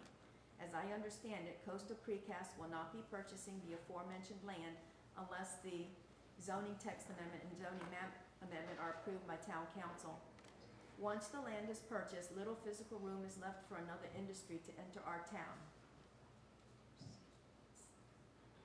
We have an opportunity now before approving to request more information in order to ensure the most responsible and forward-thinking decision is made regarding this space. Kind regards. This one is from, just says respectfully, Cape Charles citizens. To the mayor, town council, town manager of Cape Charles, and town attorney of Cape Charles, regarding section 3.14, general business light industry and rezoning of tax parcel 90A81A1 from petitioners to deny zoning ordinance text amendments and rezoning of 90A1A1 submitted by Air Baldwin and Southport Investors LLC. We are presenting here and would like entered into the official record a petition with nearly 400 signatures circulated among and signed by Cape Charles residents opposed to the proposed amendments to the town's zoning ordinance requested by Air Baldwin and his company, Southport Investors LLC, that would allow for the expansion of business operations by Coastal Precast Systems. Citizens of Cape Charles are concerned about the noise pollution and air quality that is adversely impacting their property, businesses, and quality of life. Existing operations at Coastal Precast conflict sharply with the town's own stated vision for Cape Charles as a tourist-friendly, quaint, quiet, small town.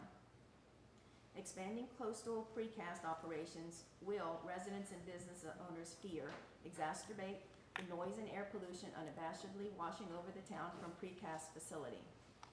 Several key points regarding this proposal have, in the minds of Cape Charles residents and business owners, not been thoroughly or openly vetted. They include, but are not limited to, 1, how much tax revenue generated by the Coastal Precast Systems is paid directly to the town of Cape Charles.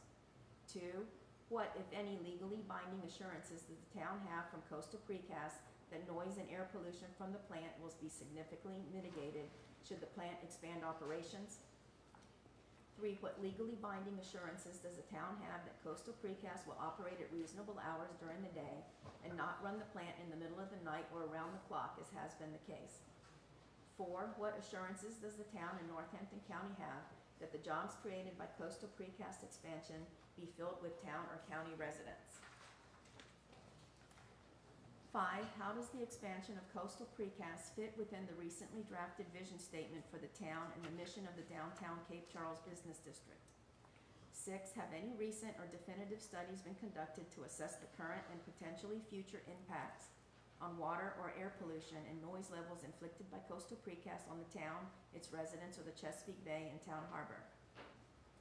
7, have proper up-to-date state and federal impact statements been completed or are underway? 8, has the town council considered that by allowing additional warehousing and assembly facilities at Coastal Precast that a company intends to significantly ramp up the heavy industrial part of its operations to fill those facilities with product? 9, should members of the town council with personal or business ties to Air Baldwin recuse themselves from considering this zoning amendment request or other business? Time. Okay. Libby, And, how many people did it say when you read that signed the petition? Did it say? I've got a copy of the petition, and there were 393 signatures, but when I did a check with they have to put their city and state, it showed 74 people have put down that they live in Cape Charles area. Exactly. Okay. So many probably are part-time. I don't know, residents, I they would came imagine. from all over the country. Okay. Change that word to national thing.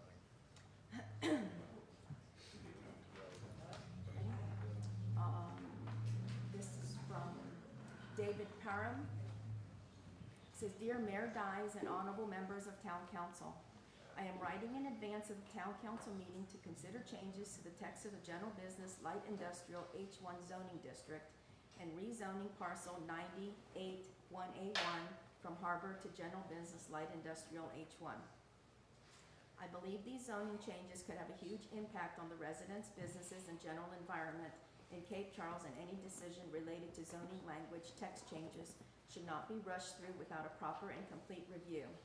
I don't feel that an educated decision on this matter could or should be made without such a thorough and complete review of all considerations and impacts, and can't imagine how the Town Council could decide without a comprehensive review.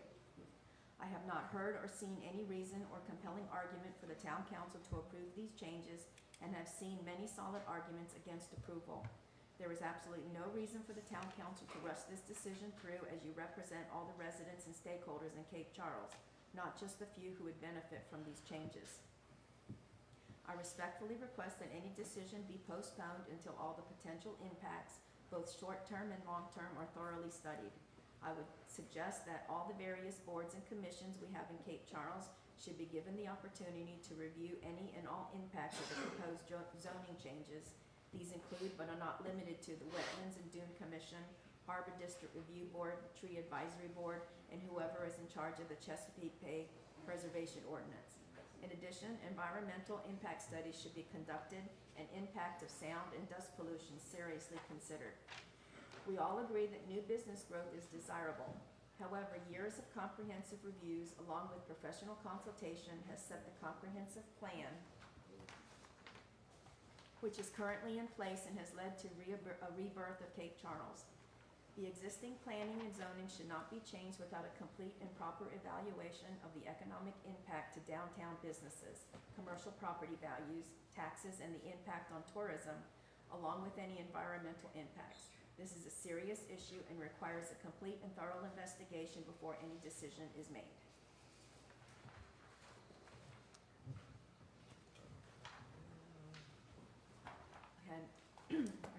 This one is from the Tree Advisory Board.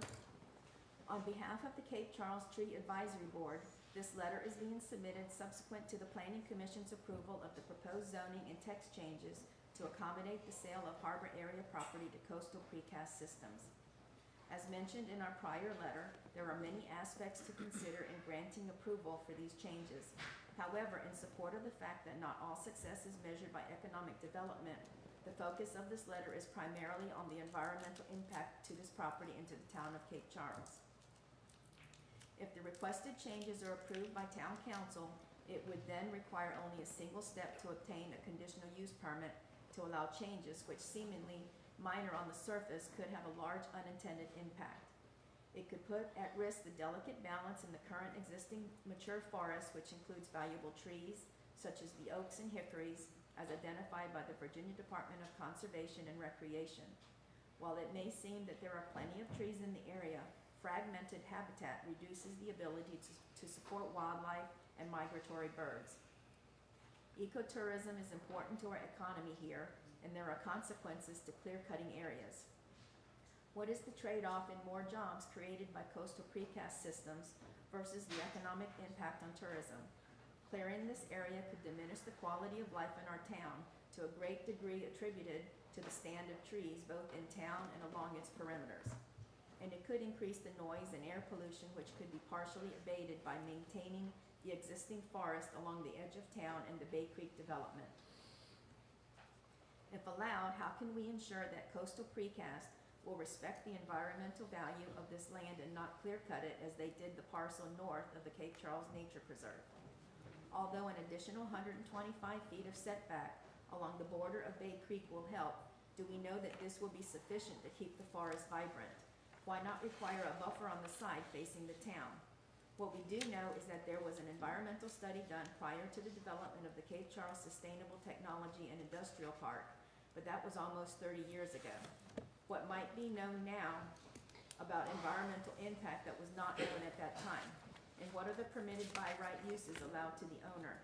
We believe that these questions deserve answers before proceeding with approval of this proposal. Multiple concerns were raised by the citizens of Cape Charles at the Planning Commission meeting. These concerns included quality of life, intrusive noise, and air pollution, all of which can be abated by a healthy stand of trees. We have all experienced the benefits of a walk in the woods. In fact, research has shown that visual exposure to settings with trees, such as the view shed from Monroe Avenue, produce significant recovery in high blood pressure and muscle tension. From a noise perspective, a buffer composed of trees and shrubs has been proven to reduce noise by 5 to 10 decibels for every 100 feet of woodland.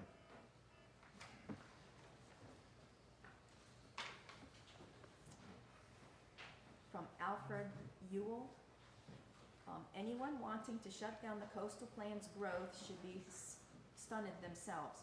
Tourists are more of a nuisance than the plant. It gives you something to watch when the weather isn't pretty. If Cape Charles became just a destination, it wouldn't be unique and would lose enough of its appeal to be overwhelmed by recession, epidemics, and disillusionment. And with travel, one Kent Island, one Cambridge, and one Easton, Maryland are enough. People here need work. Those rentals need someone to pay the heat. If all the local working people left, not only would that depress property, wait staff would all have to be hired from ATB across the bay, driving up restaurant costs, a taste of which seen lately. If there are valid problems, they can be worked through. Remember, the fish plant and the Corps Vert both improved until the problems were solved, but blind opposition eliminated both. You could be unwittingly eliminating Cape Charles.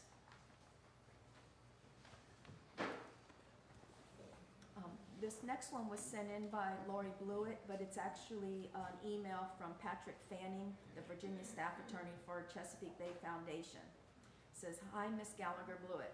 Thanks for your email alerting CBF to this issue. We have heard from others as well and are engaging with town council to seek a 30-day extension of the council's consideration of this issue so that we can better understand the environmental risks of this proposed change.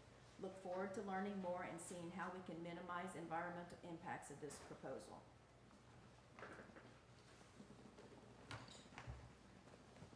This next one was also submitted by Lori Blewett, and it was an email to her from Jim McGowan of the Nature Conservancy, Virginia Coast Reserve. "Dear Ms. Gallagher Blewett, Liz Blaine of the Nature Conservancy's Virginia office asked me to respond to your message of July 20, 2021. The Nature Conservancy is aware of the proposed Town of Cape Charles zoning amendment. We certainly agree that it is in the community's best interest to protect wetlands in Town of Cape Charles. It is, however, up to the town government to balance development needs with environmental protection. There is no requirement that the EPA or any other entity be informed of the proposed zoning ordinance change. Our understanding of the process is that the decision will be made by the Cape Charles Town Council. The Cape Charles Planning Commission, Tree Advisory Board, and the Tree Conservation and Preservation Ordinance should be involved in any decisions made at the local level. If the non-tidal wetlands on the property are proposed for development, the owner will need to submit a joint permit application for review by the Cape Charles Wetland Boards and possibly the Virginia Marine Resources Commission and the U.S. Army Corps of Engineers. If the wetlands are developed, the developer will be required to mitigate the impact by replacing the wetlands within the same watershed. On behalf of the Nature Conservancy, I would like to thank you for contacting us and for your interest in conservation."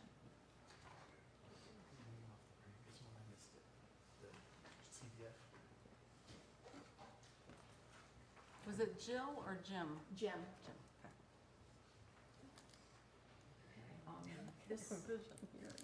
This one is from Lori Smith. "Good afternoon. I attended last week's Planning Commission meeting and was quite surprised as to the behavior of some on the Planning Commission.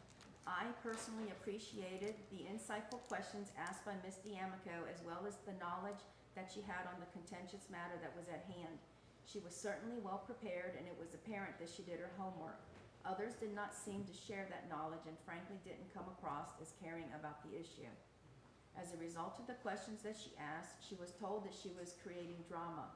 This was inappropriate and insulting behavior and certainly was not deserved. Moving forward, it is my hope that Ms. D'Amico and all others on the town boards will be treated with respect and in a professional manner. Thank you for your time." From Joanne Bowick, Town Council, Town Manager, and Mayor.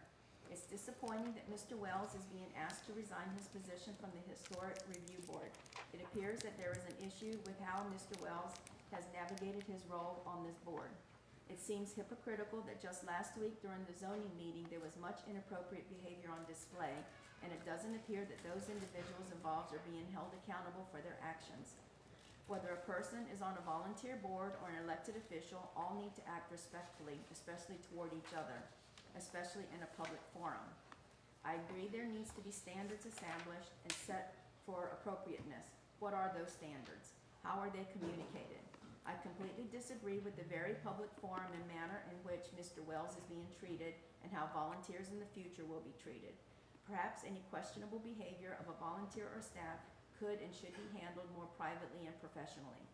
Let's not forget Mr. Wells is a long-standing and respected community member. He is a friend and a neighbor to many. Thank you.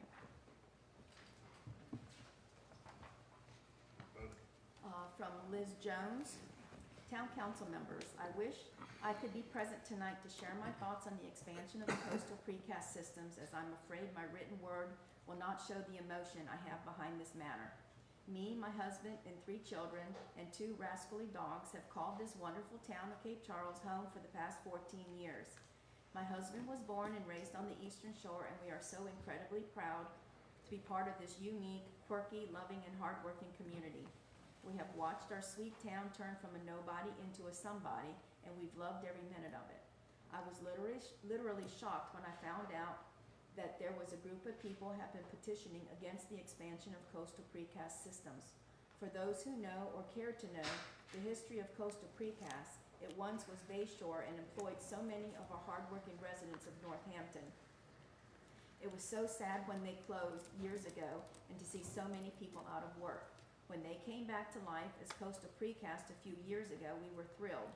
Thrilled because there were jobs for our hardworking, full-time Northampton residents. Our county needs year-round, stable jobs, and coastal precast brings this to us and to our hardworking community. I know there have been complaints about noise, dust, and just the overall visual of a concrete manufacturing plant. Please, to me that noise is a sound of life. It's a reminder that so many of our local residents have a paycheck and can provide for their family. A reminder of what this town was built upon so many years ago, hardworking, blue-collar people. To Coastal Precast, thank you. Thank you for choosing Cape Charles to be your home and for being a great business partner.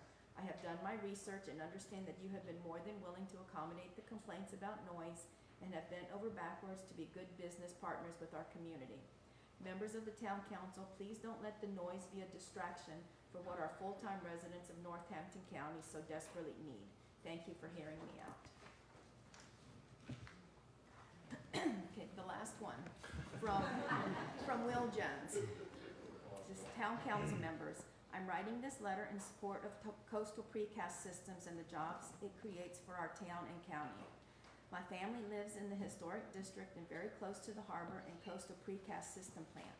We have lived in town as full-time residents for over 14 years, and both my father and uncle graduated from Cape Charles High School and grew up in town. We were so discouraged to see Bayshore Concrete close and leave so many hardworking employees out of work, and we were equally as encouraged when we heard the news that another company would be taking over the site to employ residents of our town and county. We understand the importance of education in our county and quality year-round jobs that can be available to our town and county residents.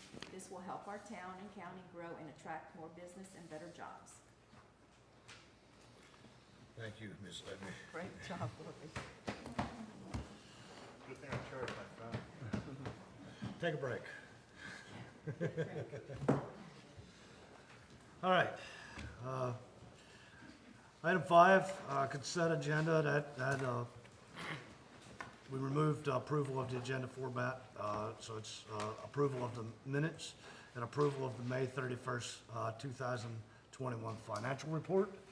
Can I get a motion to approve the consent agenda? So moved. Second. Any discussion? All in favor? Aye. Steve?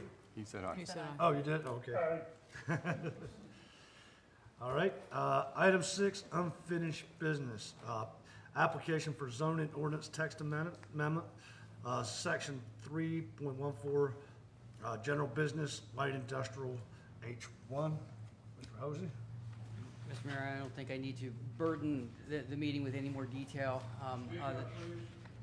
The zoning administrator did a fine job of explaining this position. The staff report is very well done, so I don't have anything more to add than what's already been said. And the staff position is to recommends approval. So staff recommends approval of this. Can I get a motion for the staff recommendation of section 3.14, general light business, industrial H1? So moved. Need a second? I'll second it, open up discussion. All right, so we've got a motion, we've got a second, discussion.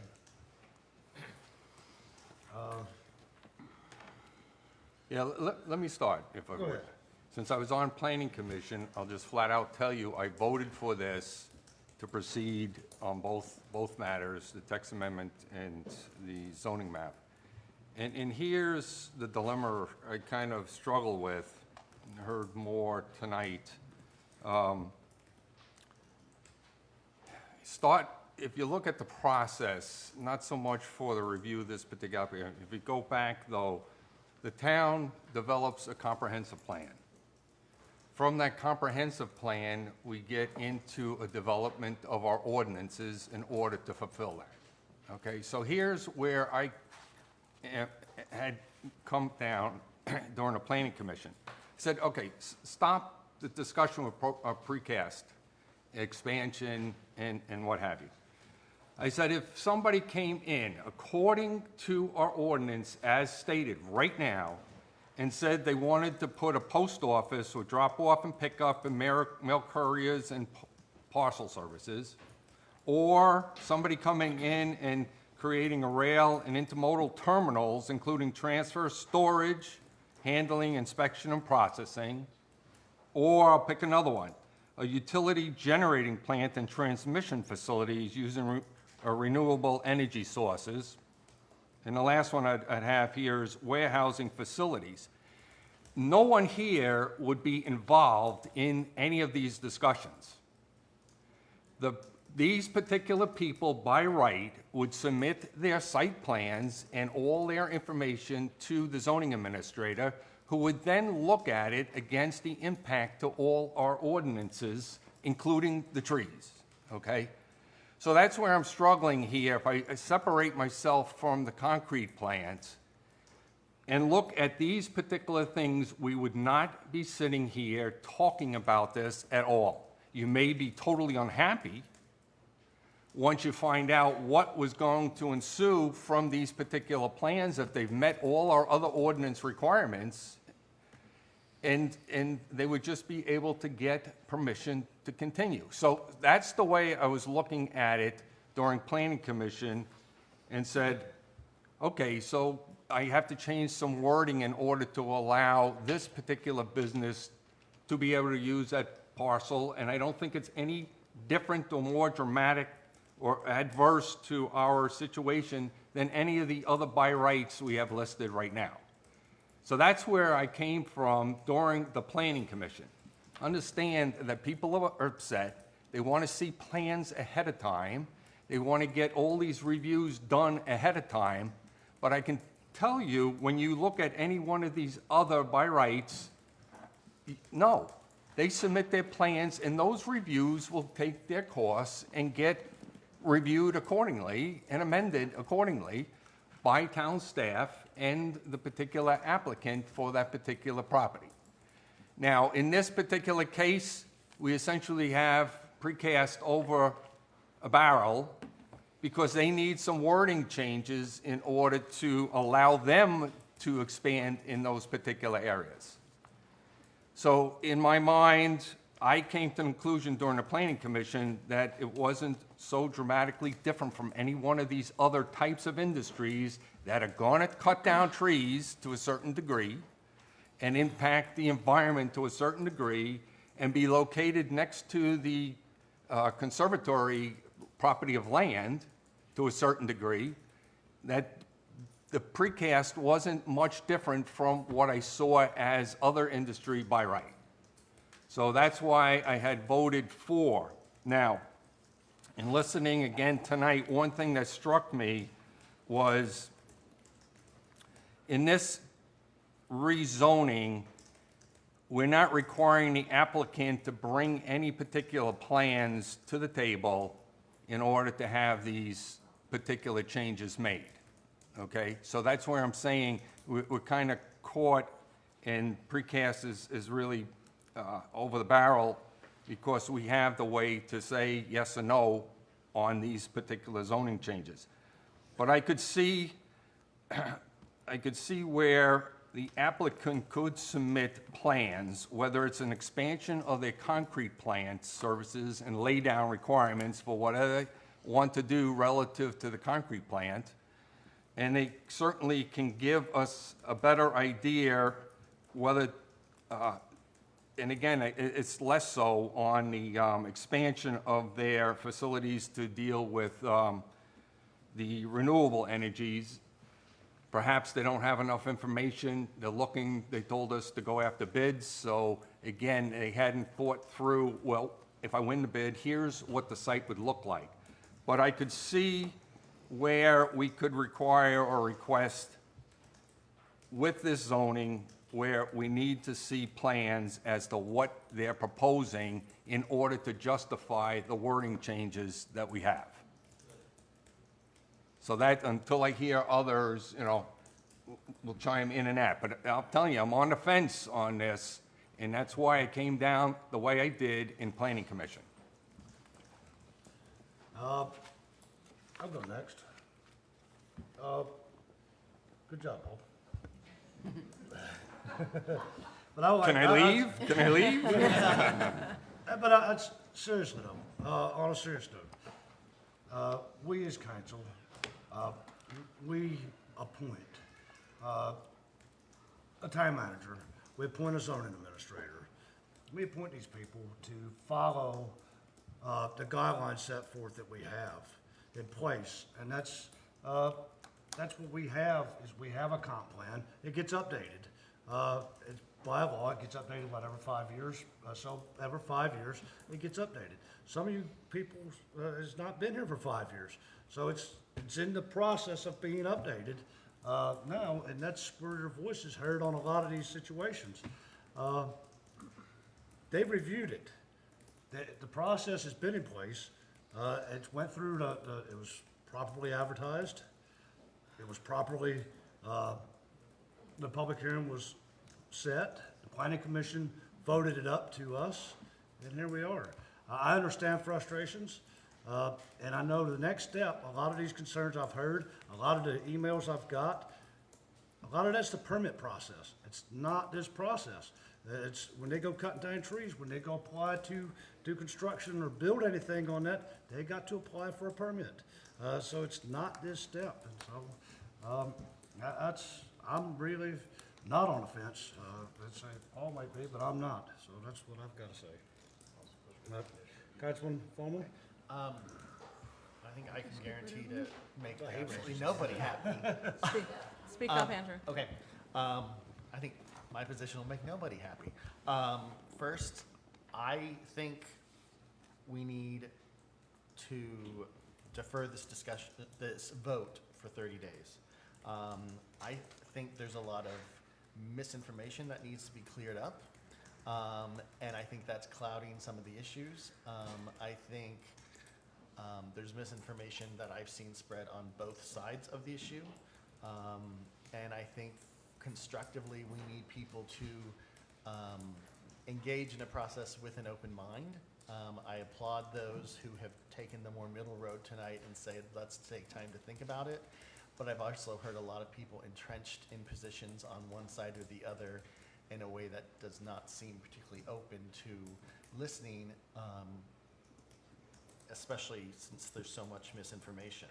I will tell you right now, conceptually, I am not opposed to the rezoning. I say that as someone who owns 2 tourism-driven businesses, and I live across from the harbor, so very close to all this. However, we need to make a decision that's in the best interest of the whole town, and that requires balance.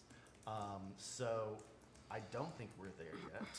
It is not a moot point to raise the question of how is this in the interest of town? It's not a moot point to ask what additional tax revenue will that bring us, because we all pay extra taxes to live in town. Taxes coming in from some of the other sources reduce our taxes, or better yet, give us the capacity to strengthen our infrastructure, our staff infrastructure. So I think those things do need to be weighed. I think we also have a responsibility to, we all as citizens, to keep an open mind. I don't think it's at all constructive when people accuse us this is the first chance any of us have had to talk about this. Last week was not a chance for us to give comments. So to accuse us of rubber stamping is not constructive. To make assumptions about, well, this decision will lead to this activity, or if they get away with this, they'll do this, that's not constructive, and frankly, it's irresponsible. So I think we need to clear up the misinformation on both sides, and most importantly, remember balance. What's in the best interest of everybody? I think Ms. Davis had the best comments tonight in emphasizing that, and that we need to act as a community, and I think we need time to come together on this. We're not all going to agree in the end, but I think we need 30 days before we can vote on this. Thank you, Councilman. I don't think it's gonna make a difference if we wait 30 days. I don't think you've been recognized. I think I was going to speak next also. I think we do need 30 days. I think what we're seeing tonight is a symptom of a bigger problem. There's mistrust. There's very poor communication. All that needs to change. We need to regain the trust of the community in order for progress to happen. So if we can have more transparency from the concrete people, and that can be put out to the community, we can gain their endorsement, and everybody will go their happy way. I think right now, if we try to force it down anybody's throat, it's just going to play out poorly for all of us. That's all I got. Councilman Buckholz? No, I'm with Smitty. I don't think we need to delay this, because basically, we're just changing a couple words in it. We've not been hiding anything. It's been pretty damn transparent, because we've done everything legally we're required to do. This is the same process we did 5 years ago when we rezoned the Harbor District where the Yacht Center is. And if you don't all know this, we have a conditional use for a 200 by 200 by 78-foot building that will eventually be built right smack in the harbor. So that you'll see. The one that's in the trees, you're not going to see. So, that's if they get the conditional use. This is all based on conditional use. So the dilemma is they're going to have to provide everything they want to do with that conditional use.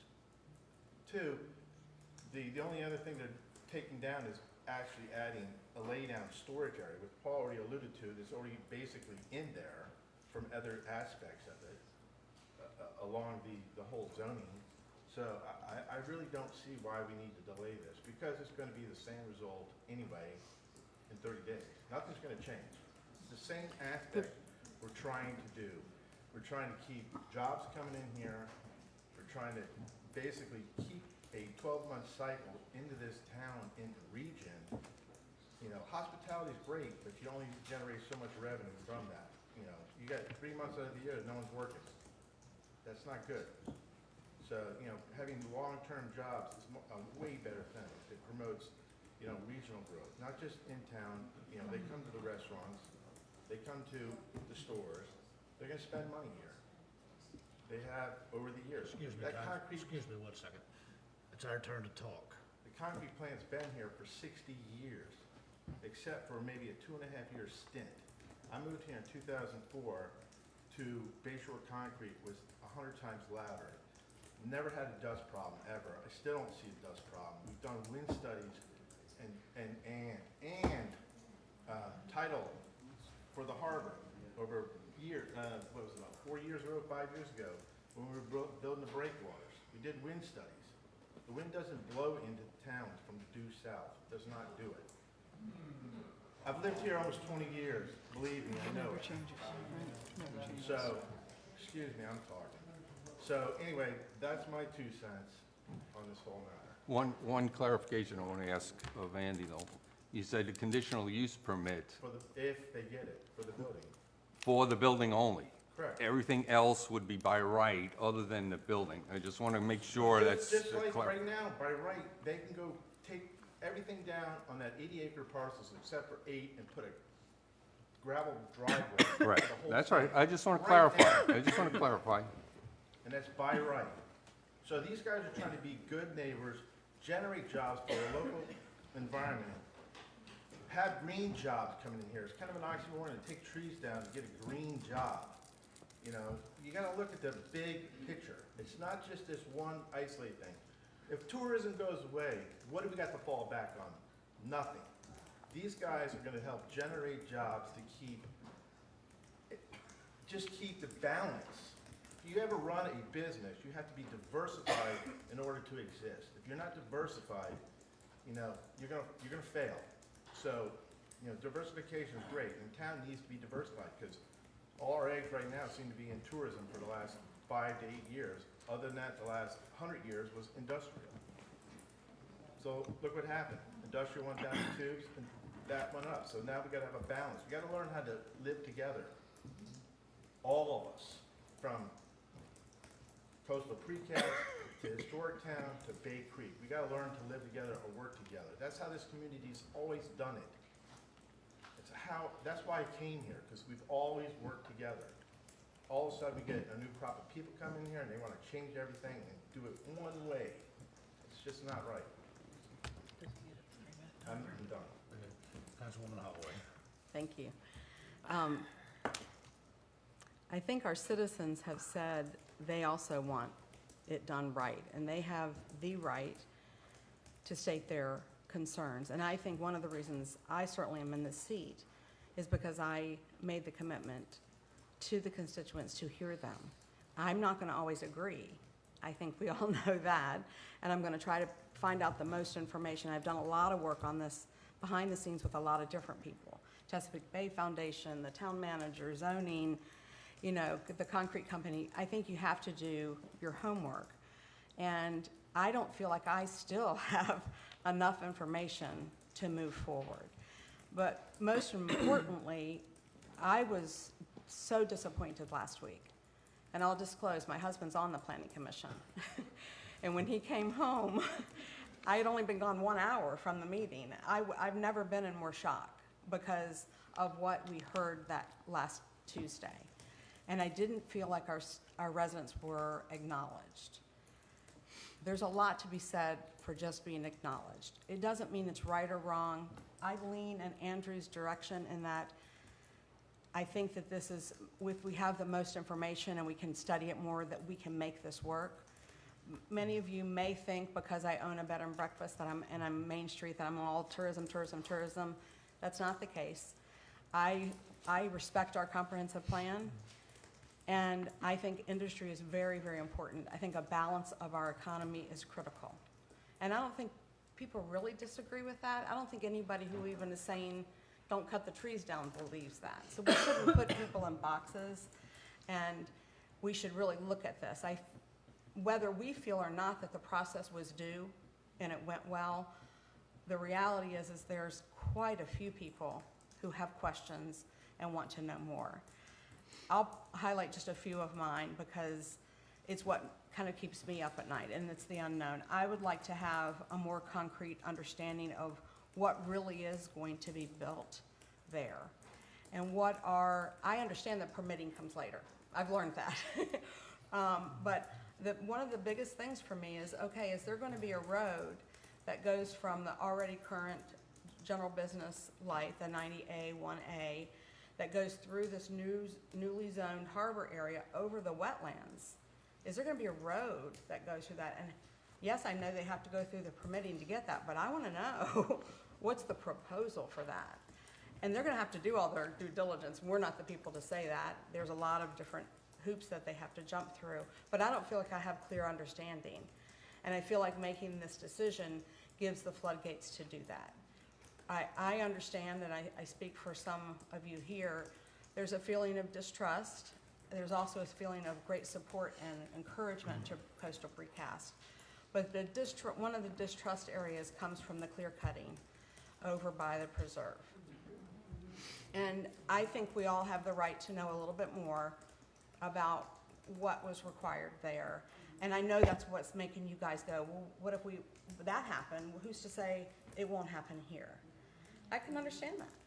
So I sit here today in support of the industrial growth, but I want to know some more information. So I support 30-day delay to find, but to specifically find out information. I just want to look at my notes to make sure I put all of the things down. I think it's been said a little bit, we're proposing that this green energy project's going in here, and I think that makes a lot of our hearts go, that's great. It's jobs and it's good. But when we make a zoning change, we're not making it for the current owner. We're making it permanently. And I think there were some things maybe over years that were done maybe a little less thought of permanent. And we're in a situation now that that's our stewardship, to listen to everybody to do that. And I know there's some anti-development people, but I personally have seen some of the great things that the Baldwins have done. And I ask you to look at the Yacht Center and what that did for our harbor. I ask you to look at the Rosenwald School. They are also impassioned philanthropic developers, and I think you have to give credit where credit is due, and not attach this to a person or a position, but we're making a decision for our town in the long run. All right. Vice Mayor Bennett, you still with us? I still am. Thank you very much. Can you hear me? Yep. Okay, thanks. So a lot of good points by everyone, both public comments and by council. I personally lean in the direction, and in fact, in the same position that Paul was at the end of the Planning Commission meeting. I don't see anything that's out of the ordinary with the application. I don't see anything that is being rushed or pushed with regard to the application. I think that, in fact, I heard the applicant's request different than many of the comments, and there seems to be a general hair on fire that they're going to take over and ruin the land. But I heard them say that they wanted that piece of property for a laydown area for product that would be in the exterior, not in the interior. Also, one of the biggest concerns I heard was building height. And the building height of 75 feet, which is by conditional use, can't be built on that piece of property. That's been said a couple of times, but no one's acknowledged that on any of the public comments. A building, if a building of 75 feet were to be built, it's not for storage. It was for assembly of wind energy products, which was generating the request for the height because of the size of the product that they'd be handling. Their wind energy products are an aspiration at this point. They're certainly pursuing them, as are many people, and should they get a contract, then they may request a conditional use to build a 75-foot building, but there is a postage stamp size piece of property on there, the total area on which that building could be built, and then it has to go through the conditional use process. Certainly one of the conditions I would think that I would want as part of that conditional use process is a sound mitigation study and a sound mitigation wall, particularly for areas abutting the residential areas that surround that industrial zoning. But getting back to Paul's point on what you could do on that area now by right, I encourage everyone to read that, because there are so many things there that are right now permitted by right that would be so much worse than what this applicant has requested that, I'm not sympathetic to the concerns of many. I think many have misunderstood what it is they're trying to do there. I also don't believe that at this stage of the game, they need a detailed plan. They've outlined what they intend, a laydown area for product that's outside, and should they get wind energy contracts, they may be looking for a building to assemble those in. One of the things, that many have referenced are comprehensive plan, harbor area master plan, harbor design guides. When we updated the comprehensive plan in 2016, one of my comments was that many of the references to that document were woefully out of date. They're now 5 years longer out of date, and they are not the current vision that we have for Cape Charles. So this is really a wake-up call for us to get on with updating these documents. The comprehensive plan update has been going on for quite some time. It took quite a lot of time last time. We need to get it finished. The strategic plan will be updated based on that. These harbor area master plan is completely out of date. So I also heard some things like zoning changes are permanent. They're not permanent. The zoning as there now is being requested to change, and we're considering it. So zoning changes aren't permanent. I have not seen or heard anything that should prevent this applicant from moving forward with this request. So thanks for allowing my time. All right, so we've got, everybody's had a chance to discuss anything else. Do I need to make a sub-motion? You would have to make, if you want to do it, you'd have to make a motion to amend the motion. To amend? Actually, make a motion. We haven't made a You have motion. you have to make a motion to do the 30 days within the motion. Right, as a sub-motion, not as amendment, Right. correct? Okay. So then, I move that we defer vote on this for 30 days. All right, so we got a motion to defer the vote within the motion. Did I get a second on that? I second. Mr. Mayor, could I clarify, do you mean the next regular meeting? Yes. Okay, so that would be August 20th. Okay, so we got a motion to defer the vote until August the 20th. With,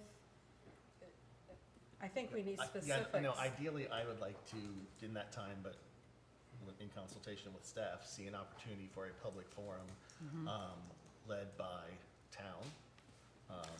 I think we've had the presentations from the interested parties where we seek to clarify the information that we know, have some better audio visuals, maps that are more easily understood with what's where, not just zoning code or satellite pictures, and give people an opportunity to ask questions. I mean, I think some of them tonight, if we'd had it, I think there's a couple concerns that we could have put to rest by using the visuals. So I think sort of having a question and answer and answering people's questions, giving them at least a clear picture and a clear understanding on which to make up their minds. And I don't necessarily think that would mean totally the same outcome because. But in what regard? Pertaining to this, in what regard is, I pertaining don't to understand text? your question. Well, I don't understand your motion, because the problem is, what are we going to accomplish by doing that? Addressing the misinformation. But the problem, based on what we're voting on, has nothing to do with the misinformation. Well, I'm a little bit more respectful. I'm not going to dismiss the concerns we've heard from everyone, and I still have questions which have not been answered. But we're So I am changing- not ready to vote. But we're changing words. Yes. But not all the questions, not all the relevant questions have been answered. About the trees, that's not relevant, because the trees, they already have it by right to do it. What's relevant to you? Excuse me, both of you. This is our turn to talk. It's a by right already. But they still have to have permitting to do I'm allowed that. to make my motion. We would like. I have made my motion. Yeah. He's allowed, Make he's it- allowed. I know, but can you make it a little clearer so we know what we're postponing it for? Yeah, pretty long. I think I made it pretty Specific. clear. I mean, it's not very specific. All right, There's a lot to cover. okay. Not on this. So not we on what got we're dealing with. We got a motion to defer it until there's more information, correct? Is that the, so we got? To August 2nd, 20th. Till August 20th. Yeah, till August Actually, the 19th. 19th, August 19th, okay. Do I get a second on that motion? I'll second it. All right, we got a second. Any more discussion on the defer? I would like for us to identify what we hope to accomplish by August 19th in order to have a vote. I think it's only fair to the applicant that we are specific in doing that. I think that's where That's where I was trying to go. Andy was trying to go. But I do think that, we want to further investigate public input is one thing. Number two, we want a more clear plan, Paul alluded to give us some of that question at hand. Like, for example, in my question is the road. If this project were to go through, where's the road anticipated with all given permitting?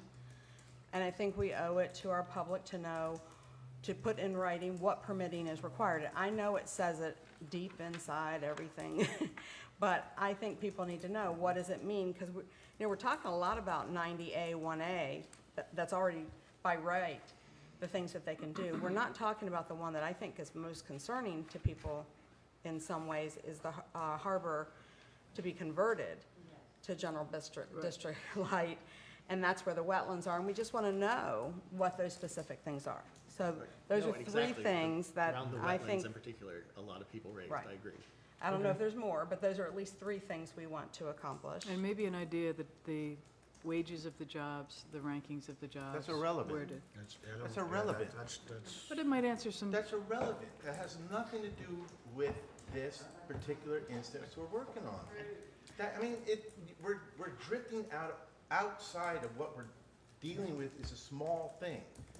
Seriously, that's our job, is we're dealing at this. We're not trying to find what wages they're gonna pay, where our roads going, because they Well, there's a bought the difference property. Why would they invest? I think and we do it? They can have to work on mitigate the it. They're exact gonna list do later. it. I think Tammy has established there are questions, and I think we can work together to finalize the Hopefully. format of that and not just be I know, dismissive. but we're losing track of what. No, I don't we're think we working are. on. All right, that's just my opinion.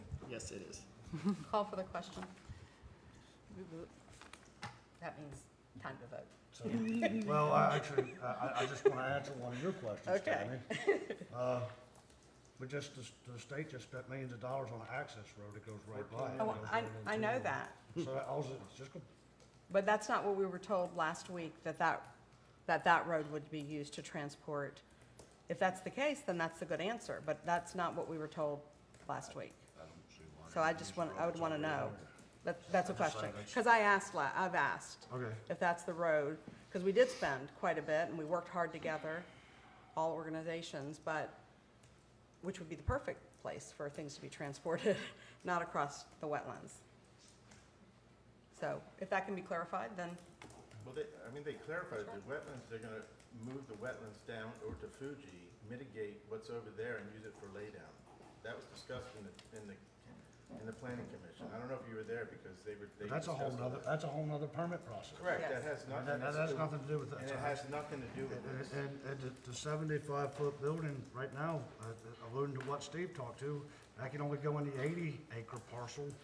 That's the yeah, only in the place that's any center. room. Yeah. Based on conditional use, it's just Right. to ask for the ask. So, all right, so we got a motion, any more discussion? All right, roll call vote to defer it until August 19. 19th. Buckholz, no. Holloway, yes? Grossman, yes. O'Brien, yes. Fulmer, yes. All right, so we have a Oh, motion. yes, Steve. Steve, oh, Sorry, Steve. sorry, Steve, I can't see you. What'd you say? No. So, motion has been approved to defer it till August the 19th, meeting some expectations. Item B, application for zoning map amendment, tax parcel 90-8-1A1.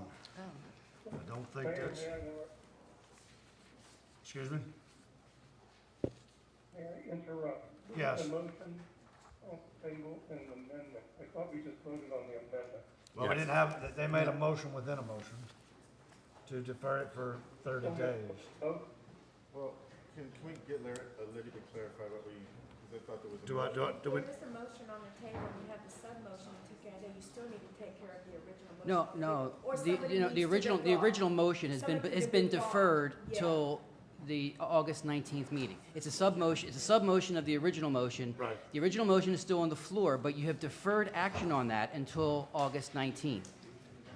Someone withdraw the original motion. No. No, the original motion is not withdrawn.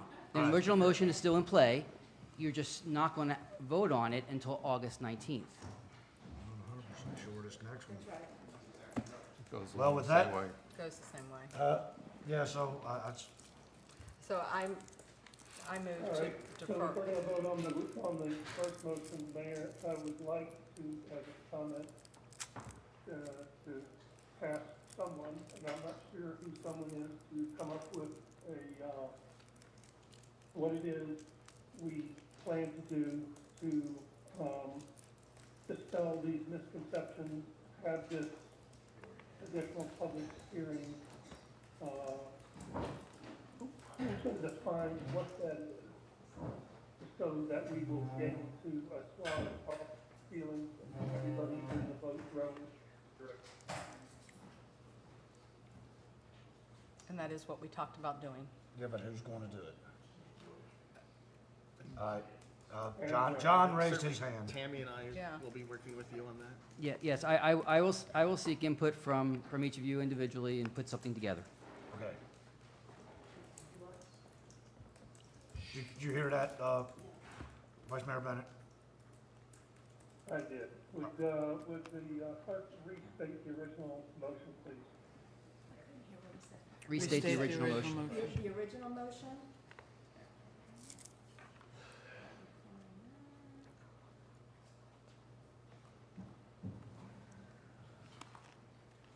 Sorry.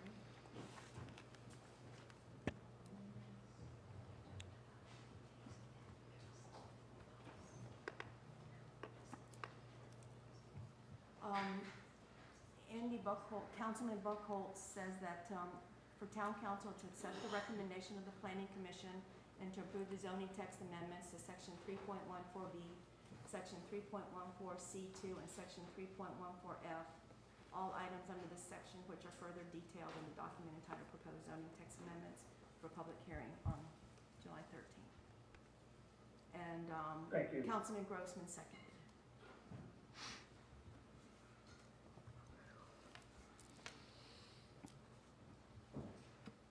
Okay. Application for zoning map amendment. I'm certain that this is going to be, go along with item A. I would recommend, Mr. Mayor, similar procedure. Put a motion on the floor to adopt, and then do a sub-motion to defer. All right, Move to adopt. So, the staff recommends we adopt tax, application for zoning map amendment, tax parcel 90. I'm sorry. Wait. I still don't know that we voted on the original amendment. Are we, the original motion, are we not going to vote on that because of the amendment? Correct. Well, Correct. yeah, but they made a motion To defer. to defer within the motion, so it kind of canceled out the first motion. No. It's still alive, Steve. It's gonna come back in On the the, on next the, meeting. yeah, but it'll come back on the next meeting. It's still active. We're just deferring it to Okay. August 19th. Yep. But it's still alive. Yeah, the vote's been deferred till August 19th.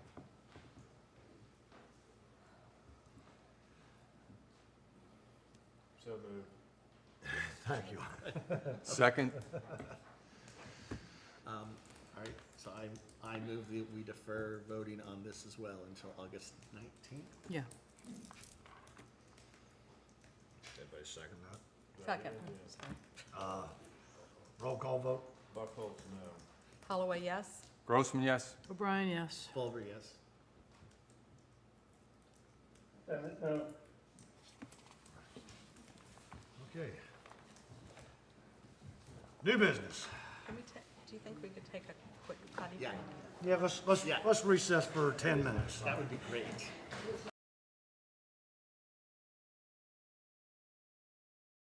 It's now back in session.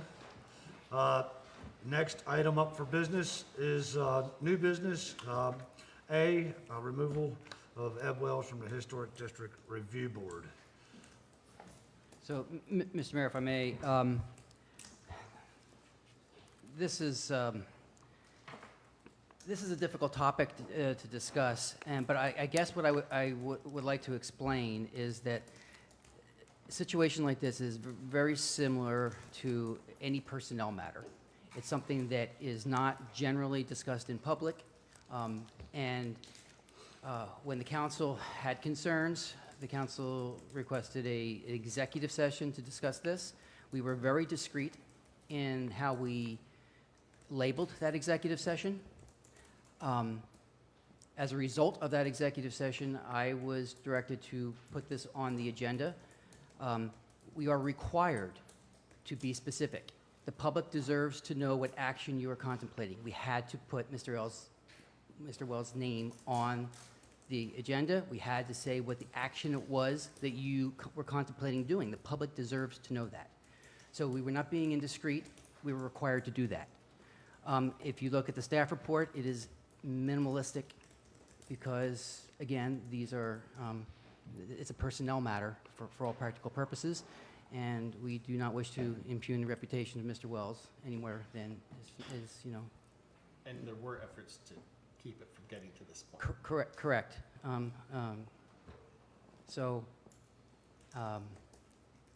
This is not a matter that the town manager or town administration weighs in on. This is a call of the council. I have no opinion on this one way or another. This is on the agenda at the request of council with the recommended motion.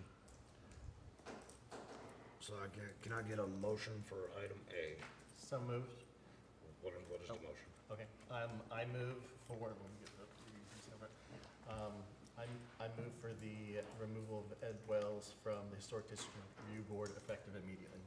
We have a motion. Comment? Second. I have to get a second first. I'll second it. All right, we've got a motion, we have a second.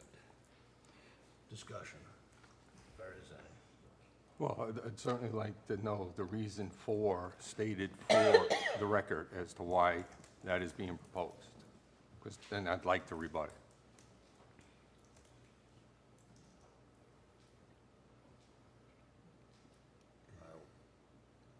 Reason. As was agreed during the executive session by the majority of council. Okay, but there's got to be a reason tagged to this as to why we're taking this dramatic issue.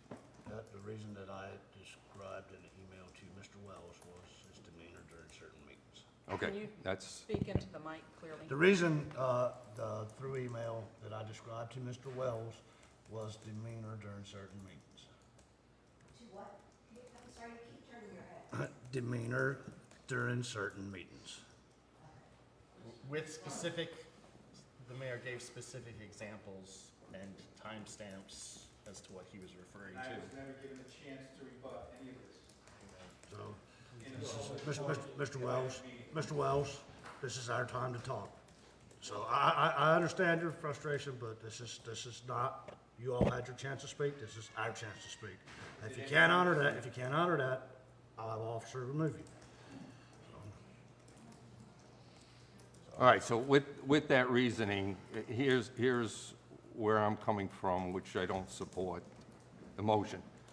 I wanted to make sure we differentiate behaviors when interacting with applicants and his performance on the historic board in making decisions in accordance with the research and what have you they have with the design guidelines. So it's really the behavior and interactions. And I'll say I have observed particular cases where the interactions in my mind were considered inappropriate.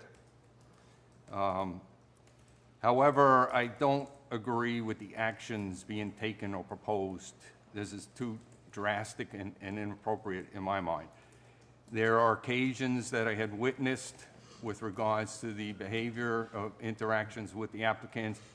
They're far and few in between. The number of applicants that they see in a given meeting is equal to a dozen or more, and it's been going on for quite some time. And I attend in person the meetings, and I watched the Zoom meetings when we were in the COVID situation. So the rationale I was going to say is, in my mind, first of all, boards and commission members do not receive any training.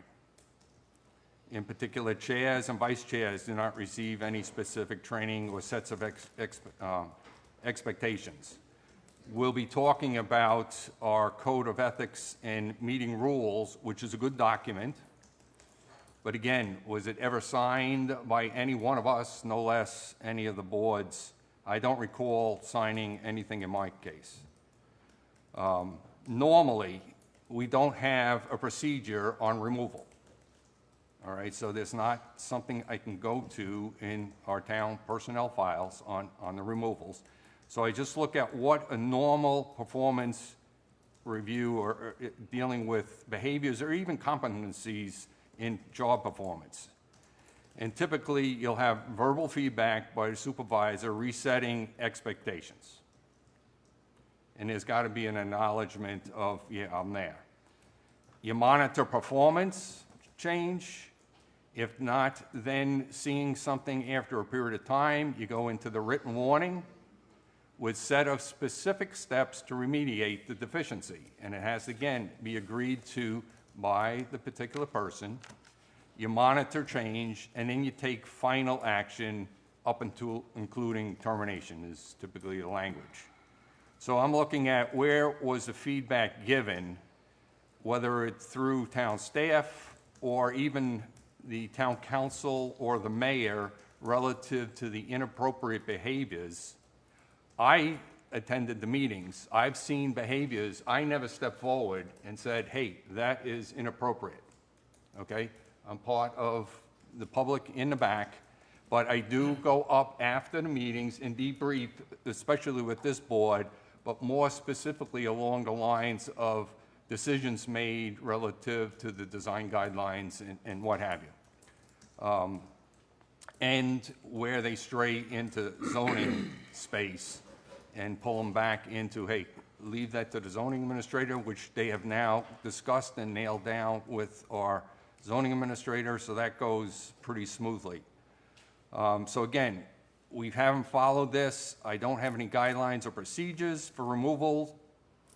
And as a result, we're jumping to termination step without any due process in it. So what I'd like to see is for us to undertake the normal business approach without any written guidance yet that I described above, and have the mayor have a sit-down session face-to-face with Mr. Wells and review meeting etiquette and expectations, and if need be, use the revised code of conduct and rules of order we're about to discuss and hopefully approve. Then we can monitor behavior. So again, I don't agree with us jumping to the final step of termination.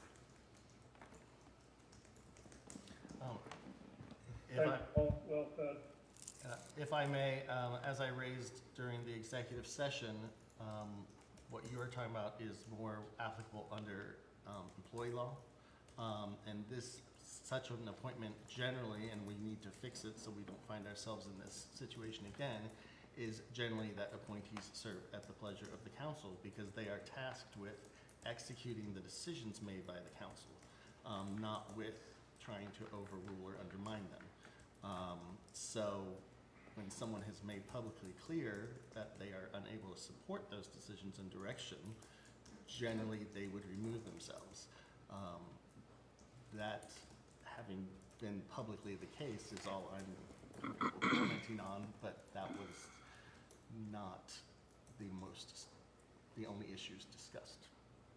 But I don't think it's appropriate to say employment standards apply and set a precedent that could lead us into some legal. Okay, but I understand what you're saying there, and yes, I'm drawing from business experience, as many of you have, and with lack of guidance on what to do, what steps to take, that's the only thing I can rely on. And quite honestly, it's a guideline. It's just an approach to do it. Right.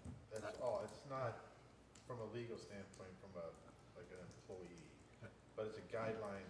It helps us determine how they're gonna interact. And if they're out of line, if they don't know they're out of line, it's kind of hard to, turn around and, I'm with Paul on this. I think in this case, we received more than enough public feedback in cases that was shared with all concerned, that flag was raised. Yeah, but we also didn't meet with Mr. Wells, like we said we were going to.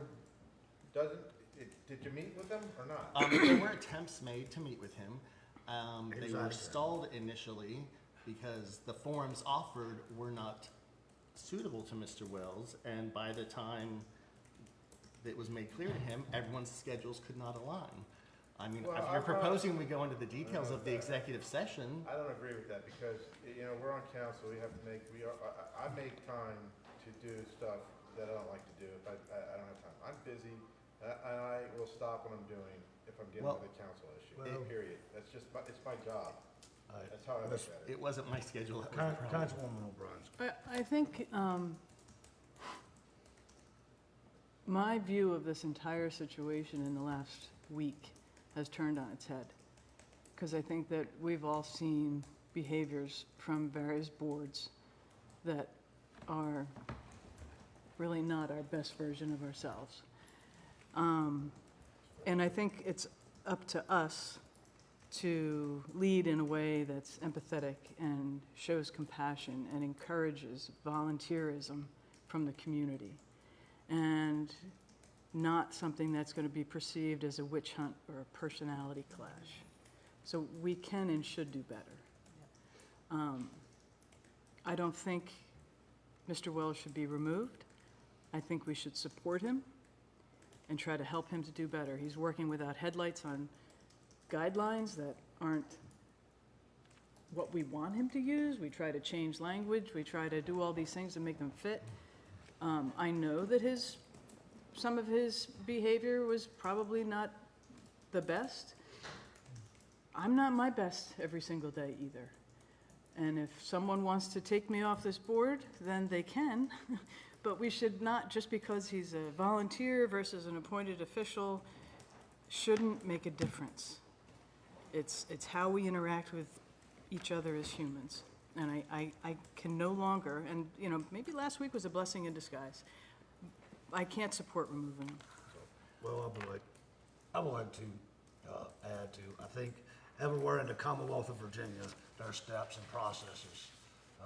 And I think we need to, whatever that may look like, as a factor of steps and processes of removing people from boards. And that, realistically, and I'm going to use our time manager, for example, we appoint him to, even though he's on the payroll and he's an employee, he's still an at-will employee that's appointed, that signs a contract to do it. We have an issue with him, we're going to bring him in and we're going to sit down and talk to him. And then we're either going to get rid of him or write him up, so one or the other. That ain't happening. No time soon. Don't get your hopes up over there. So, I do think it's opened our eyes, just like the last thing, opened our eyes up a little bit to the citizens and stuff. I think it's opened up that we may have a flaw in our process. That's my take. I think we do need to have a process in place. Steve and I were part of dealing with that from a town manager standpoint, having to talk to a town manager, so. I weren't talking about anything. I was just throwing John under the bus. But it's a good analogy, because if we're doing it for that, why aren't we doing it for everybody else? Steve, would you like to add? Steve? We lost him. He took a bathroom break. Yeah, This is a little different. Steve, did you go to bed? You know how to reconnect him or no? Hold on. He has to call back in. Call Steve Bennett. Are we still on, is the line still open? Doesn't look like, No, it went to, It could be us that disconnected. I think it is.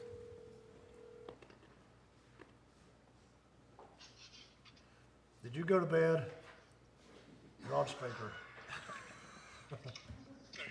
Yeah, I said, did you go to bed? You're on speaker. It's just Smitty talking. Does he have to call in here again? Yep, I said we lost you. Yep. So anyway, we were all weighing in on item A. Would you like to have any comments to item A? Turn your speaker No, off. I'm ready to vote.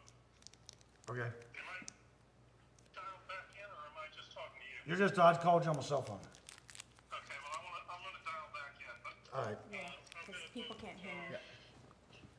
well, I guess I can't vote through you, so let me see if I can get Hold, back. hold, Hang up on. hold on, she's dialing back into. Well, I've got to hang up here to dial back in. Okay, all right, bye-bye. Welcome to free conference. Please enter your access code or PIN followed by the pound sign.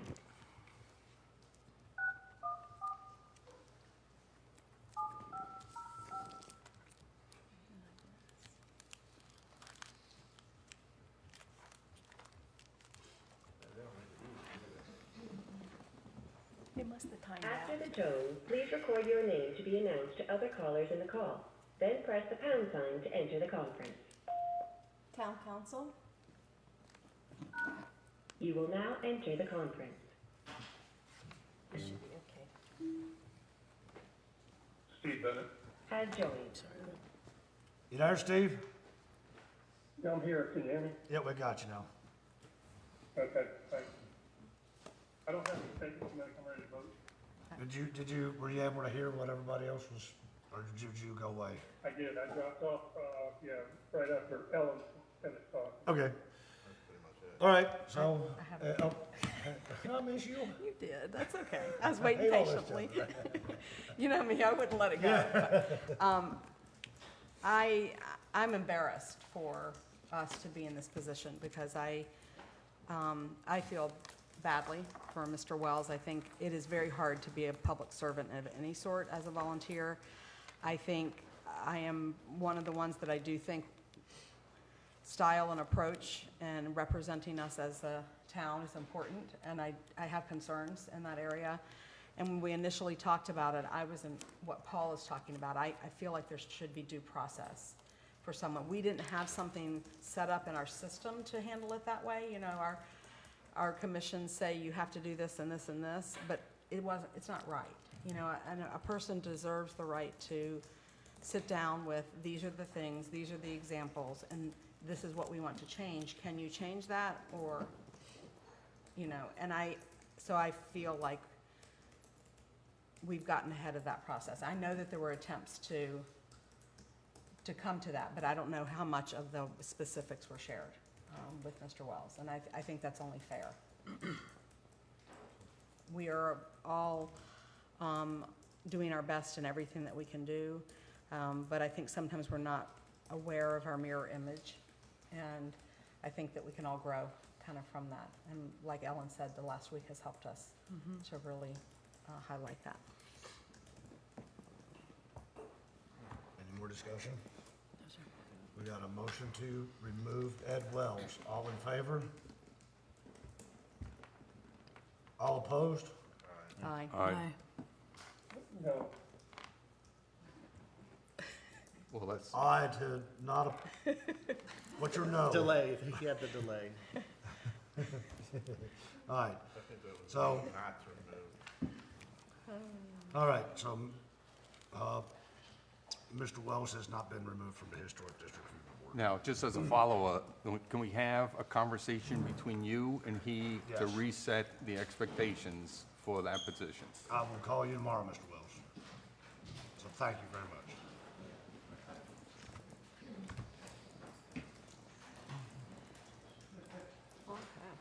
All right, Cape Charles Library Board member reappointments.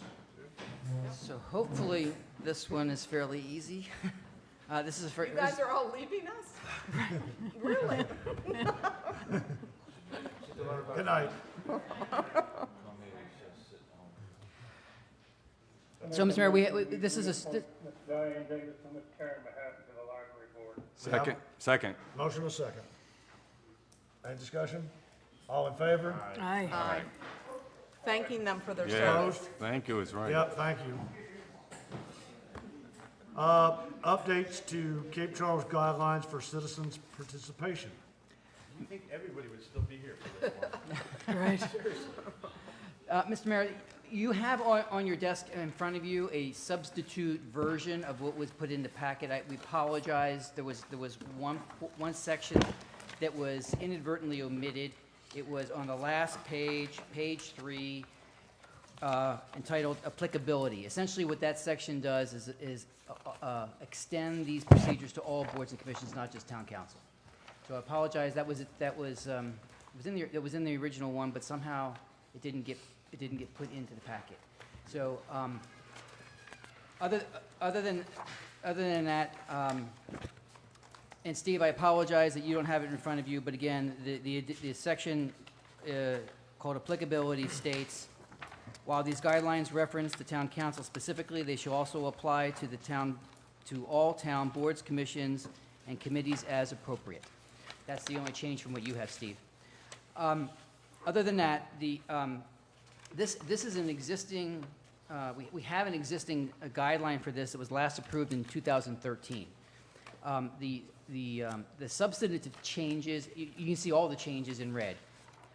But the substantive changes is the addition of an eligibility section in which you have to have standing with the community to provide comments, where before you just provided an address.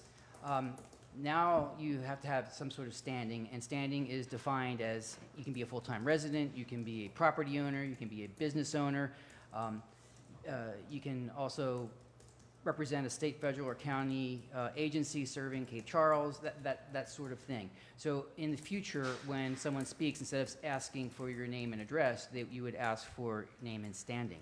And if you're a resident, you would give your address.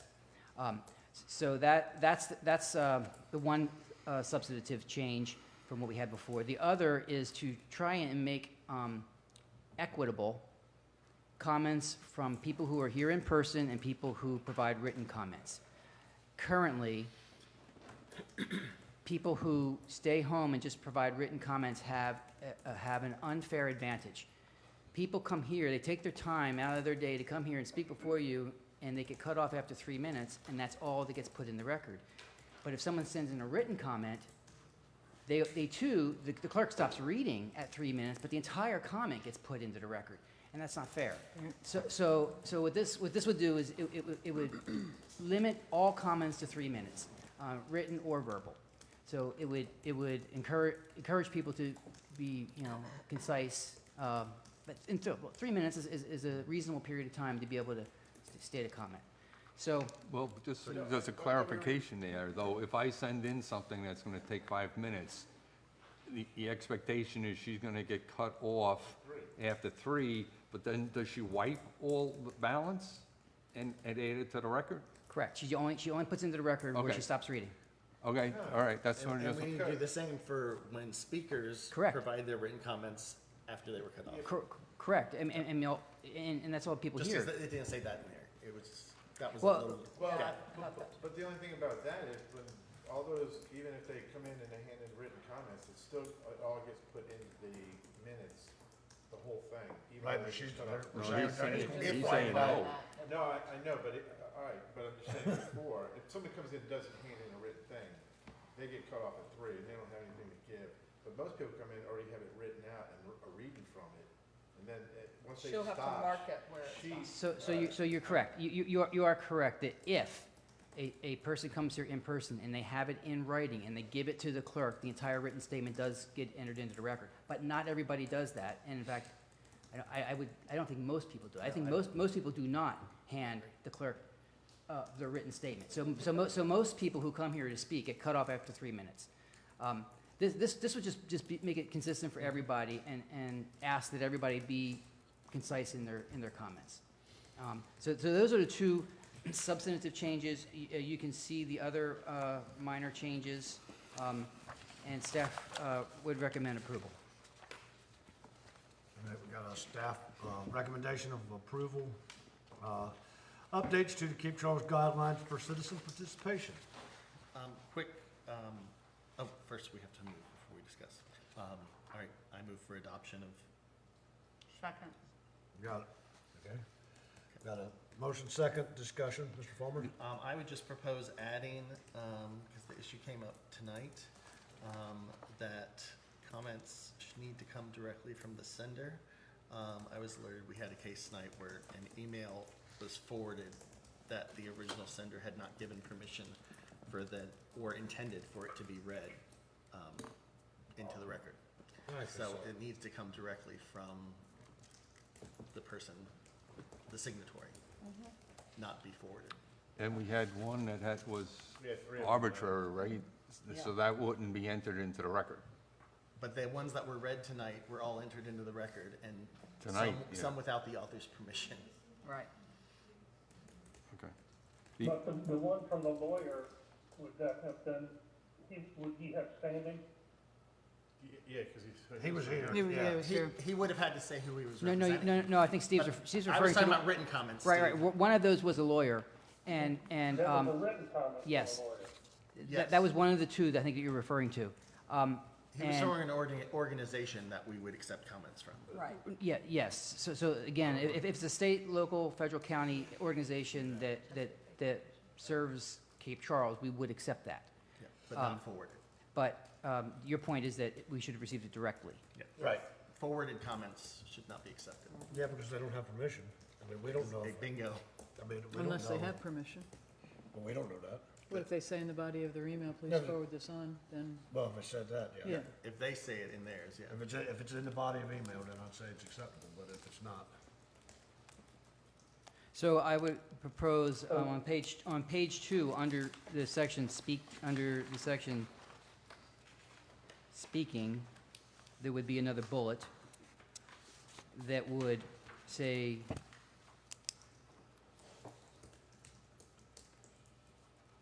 comments must be received from the person withstanding. Yeah, directly from the sender.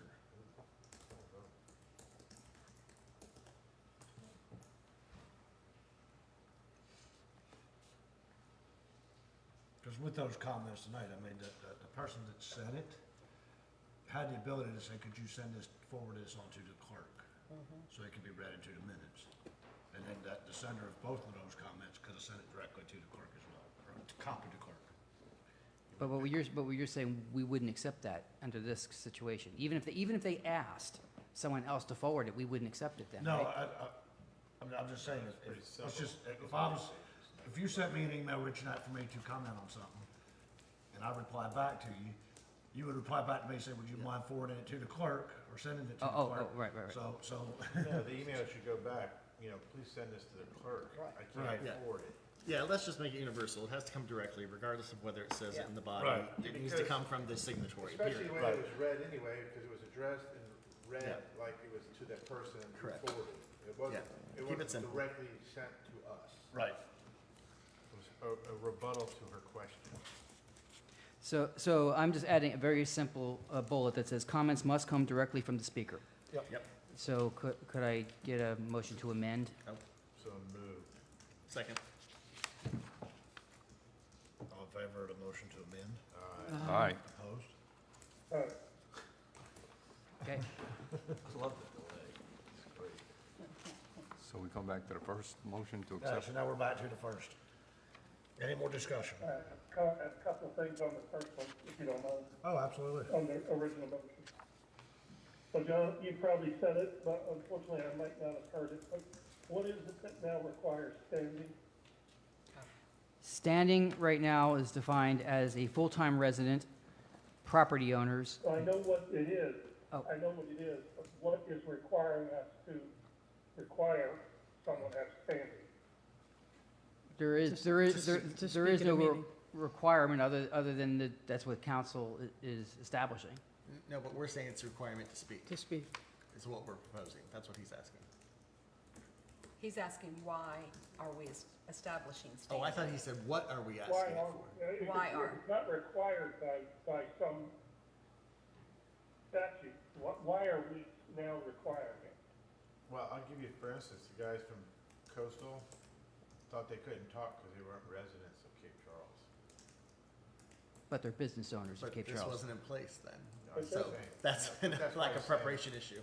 But he's answering his But he's question. saying, why do we have it? I think, Steve, there have been some questions of people having very strong opinions on things that are happening within Cape Charles that have no standing in Cape Charles. They may live in Accomack, or they're not a business owner, they're not a resident, they're not a property owner, they're not. I was talking about employees. They don't have any standing, they work here. Well, but they were here as agents of the company. But the specific example recently came from, I think this is why it was brought up, if I remember correctly, when we were discussing the tot tax, there were many comments that were read in to the record from visitors to Cape Charles. Right. I think that's why it was raised. I Well, could be that's wrong. one reason. So to directly answer the question, Steve, there is no higher requirement. It is just standard practice in any local government that I've been in or seen, that you have to establish standing, which is why you usually give an address. That's the purpose of asking for an address, so that we know whether it's coming from citizens or not. Okay, no, that's fine. I'm not opposed to it. I just want to understand why it's being done. Yeah. Okay, all right. I'm okay with that. The only other comment I have, and it's probably a comment from the previous version, but I don't think it's necessarily an obligation for us to allow them to address council, but I also didn't think it was a privilege. So I'm fine with the language, just making a statement. Okay. Sound like me. So are we calling for the question, or what are we doing? Okay, I am. All right. all right, any more discussion? All in favor? Aye. Opposed? Aye. Just the delay. I'll wait for you one of these days, Steve. Okay, approval of town code of ethics and rules of order. All right, Mr. Mayor. Now this one, these were two existing documents that haven't been looked at in quite a while. The Code of Ethics was last adopted in 2006, and there was a Rules of Order document in 2009. I combined them all to have one-stop shopping, and just expand upon part of it.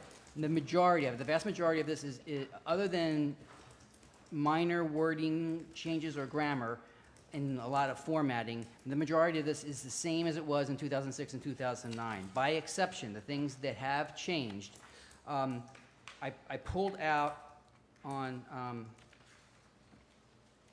page 4, I pulled out conflict of interest as its own section. So just to bring some clarity to it. So this is a new section with with additional language, specifically on abstention. There was some questions about how and when council members should or should not participate in a discussion. And what this says is that as elected representatives, you are required to represent your constituents. You don't get to decide when you do and don't represent them. If you feel you have a conflict of interest, it's your duty to disclose that potential conflict. That's your duty. You must disclose the potential. It's up to the other members of the body to decide whether that conflict exists or not. The reason for this is, and I've seen this in some of my other venues I've worked, when officials avoid controversial issues for political reasons. They'll declare some conflict of interest to avoid it, to protect themselves politically, and that's not appropriate. So that's why it's important for you to disclose the conflict. That's your duty. Then it's up to the rest of the board to decide whether that conflict exists or not. Nah, you can join us. So what this says is that if the other members of the body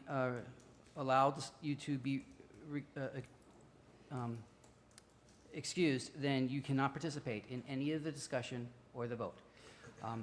Failing a vote to allow recusal, you will participate as normal.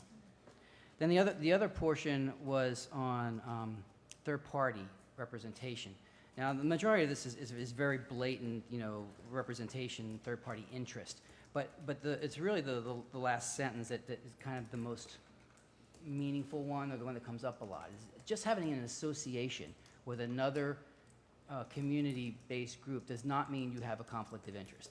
If you are representing that organization, then perhaps you do. Again, if there's any concern, it's your duty to disclose it, and somebody else will, and the rest of the body will decide whether or not you do. But generally, conflict of interest is it's usually pretty black and white. It usually involves direct financial implications to you or a member of your family or a close associate. It's usually pretty black and white. So that's the main difference in the code of conduct was the pullout and emphasis on conflict of interest. Then the meeting rules of order, a whole new section on meeting types. That was not in there before. To try and give some context to what the types are and the procedures you use for these different types of meetings. I think it's all fairly self-explanatory, but that is a new section. When you get to section 2, motions, that's all previous language, so that none of that really changed. And by the writing of it, I'm pretty sure it was probably written by our attorney, who provided that a long time ago. So. He hasn't changed either. Is that? He hasn't changed either.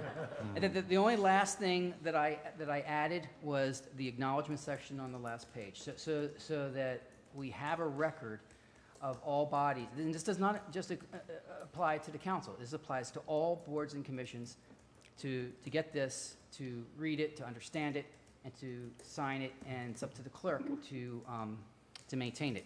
One of the other things that this requires that was not there before was the requirement to receive FOIA training. And it does charge the clerk with making sure that that happens and that it's maintained. So, well, you're required, all this does is require it upon taking office.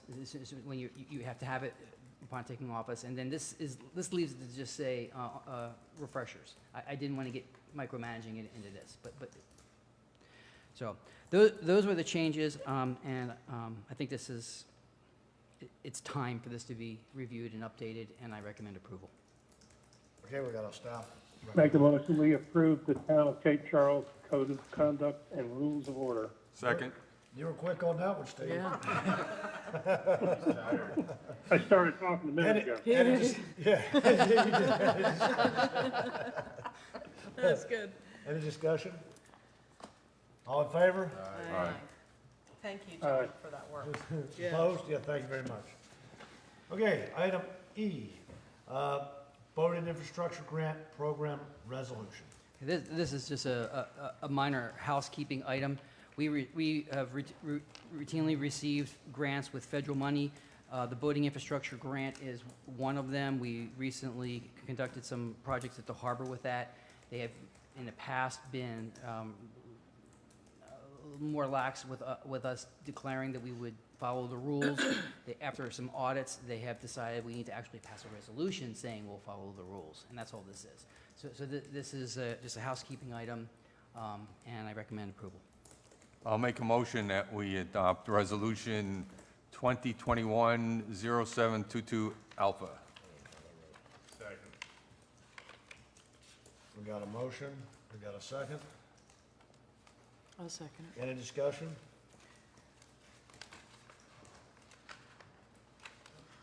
No discussion? I have a sheet in front of me, because it is a resolution, so,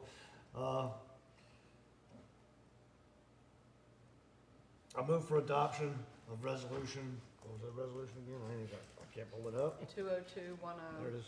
202, I move for adoption, resolution 20210-722A,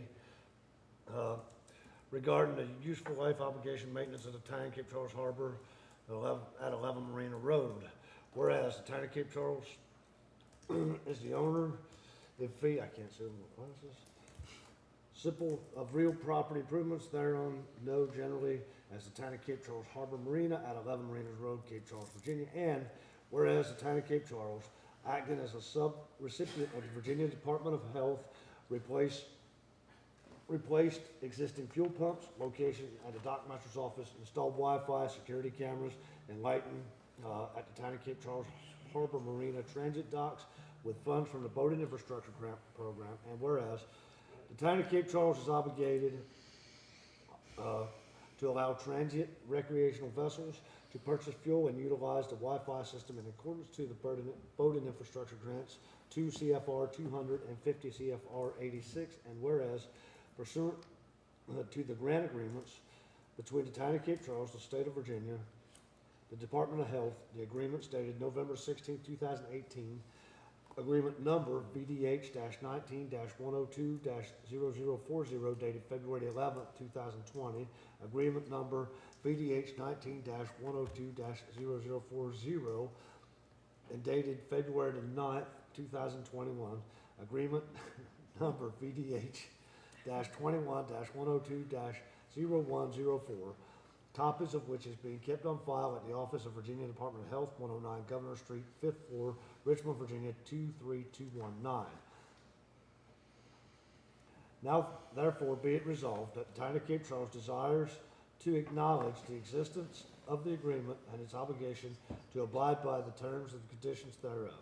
The Town of Cape Charles confirms its obligations with regard to the agreement and relates to the property, including the obligation of the Town of Cape Charles to provide long-term maintenance of the property in accordance with the Boating Infrastructure Grant Program Rule 522 FW 18.5 and the following useful life parameters: fuel system 20 years, security cameras, lighting and Wi-Fi 10 years, and a reference in Appendix 8, United States Fish and Wildlife Service Plant Property and Equipment Financial Management Guidance Handbook. Roll call vote. Buckles, yes. Holloway, yes. Grossman, yes. O'Brien, yes. Ballmer, yes. I'm blind in the back. Steve? Bennett, yes. Thank you.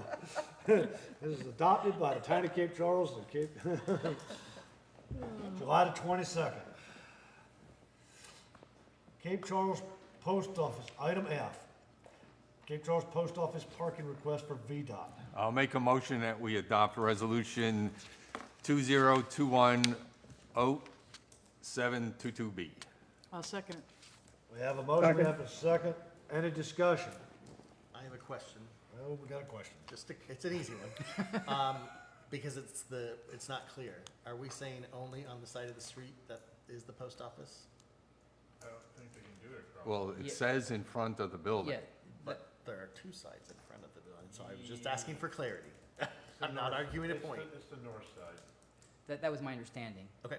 Yes, I don't think they can do it across the street. Again, this is a request of VDOT. VDOT will approve it based on their regulations.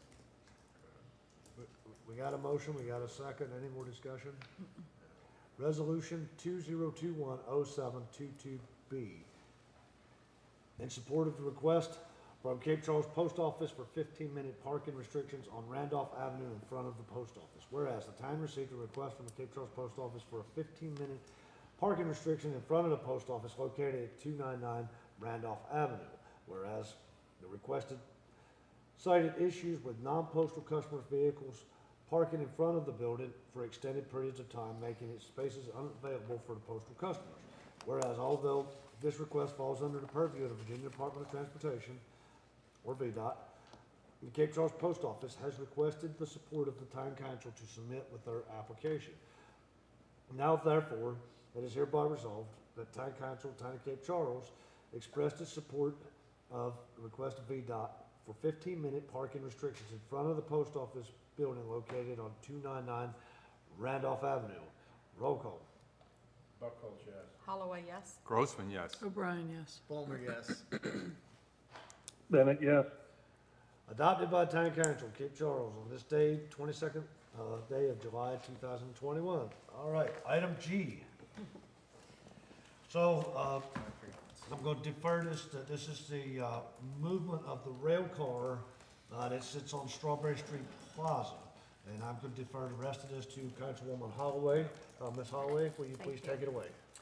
I am very sorry that we have to add this to tonight's agenda, but it is time sensitive and hadn't had a chance to update everybody. The whole train restoration had kind of gone to sleep during COVID because we couldn't really move forward on that. But we've been staying in touch with Canoni the whole time. As you may recall, they have agreed to do the asbestos abatement as part of their contribution to the project. And so I got the ball kind of rolling again, and Jim Outland brought over someone to look at the asbestos. They're going to take care of that, and they're proposing it at their next Canoni meeting. The next step of that is we want to get it in place so we can start to get work started on it. It's going to take a while and it's going to take money.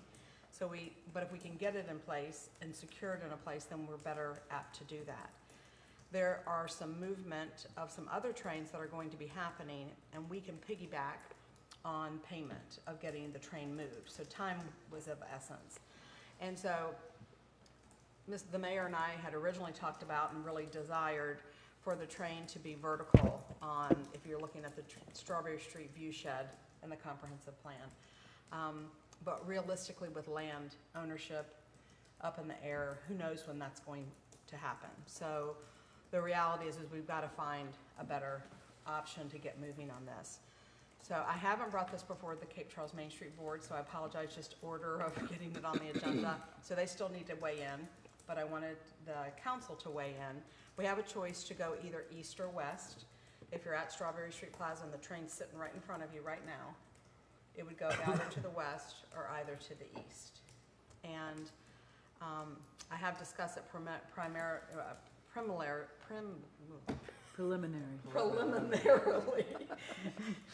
This is just Diet Coke, I promise. With some members of the board, we are recommending to go west because more than likely that will hopefully one day be more where we have green space and what we've talked about. And so that's our recommendation. So I just wanted to get discussion, input, what have you, before I go to the board. So you're moving it closer to the golf cart? Cut. Yeah, I thought that would kind of eventually put that. Plus, that has the added benefit, because there you'll be moving it behind first floor commercial spaces. Yes. If you moved it to the left, you'd be blocking some residents' view of the harbor. Perfect, good. And they Well, would, the other thing Ooh, is, though, if that's you a good move it, point. I mean, yeah, I kind of agree with the west, but I was thinking of the distillery. We got everything but a Betty Ford Quaker, but the distillery. Yeah, but it's just mainly a parking lot there, you know, I mean, the distillery is a step kind of over. How far to the west end? Just enough for what the view shed, so probably what the edge of Strawberry Street Plaza would be. Just a car. so it wouldn't really A reach car the length. A distillery. car, yeah, but currently moving it so that where the current train is, the start of it would be at the end of the Strawberry Right. Street Plaza. So it would not be behind the distillery patio. No, it wasn't, No. okay, yeah, No. so just a car length. So basically parallel to the Have you building moved edge. it far enough right? that you can't see it when you're standing on Mason Avenue? Yes. Thank you. Yeah, most of it, Steve. At I- least there as may far be an west edge. as the building. Yeah, the building, it will line up with the building, because that's what we have proposed as our comprehensive direction. The good news about it is that the Canoni will work with us to get ties and all that, to get a base for it to sit on.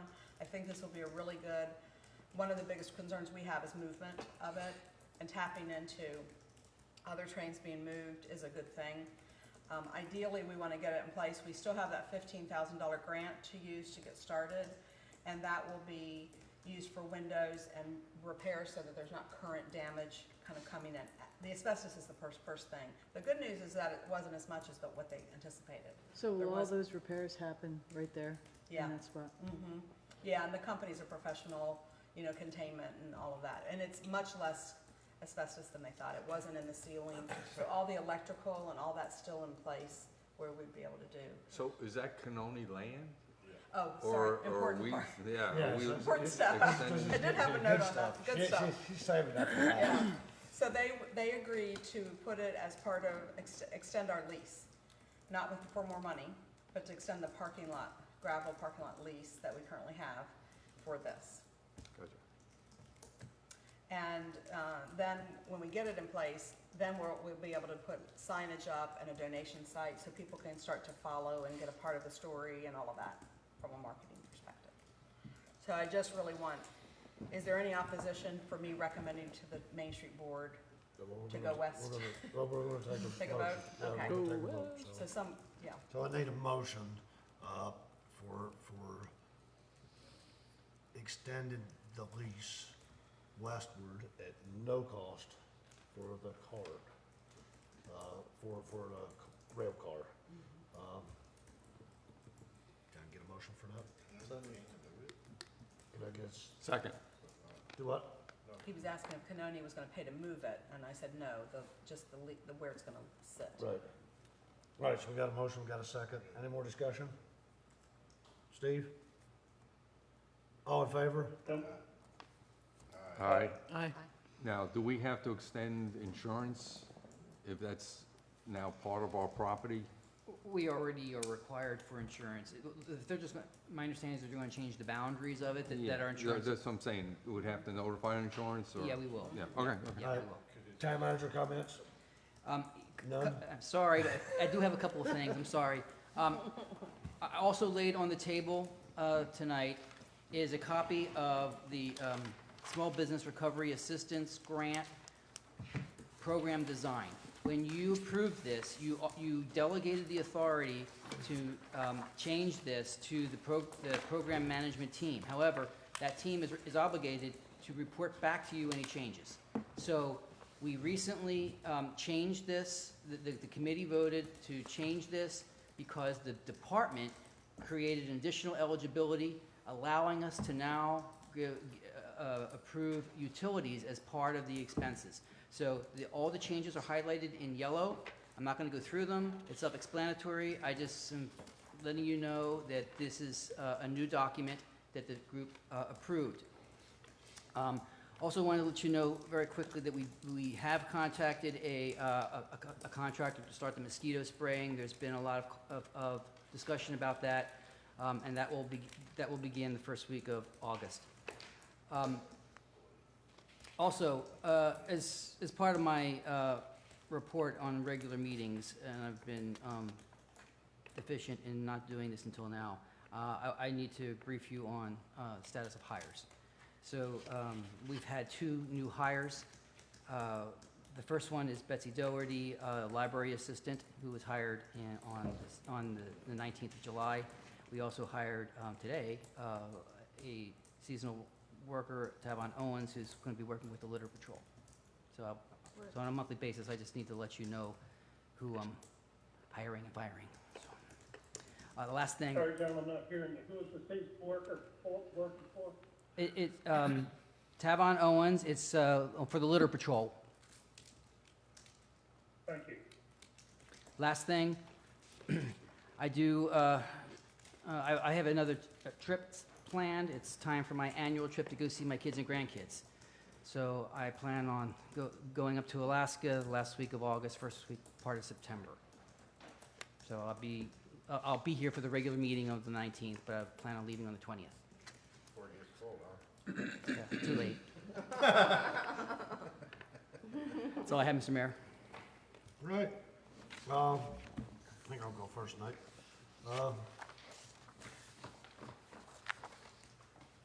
So, I had an opportunity, I got reached out to by this group, if I can find it.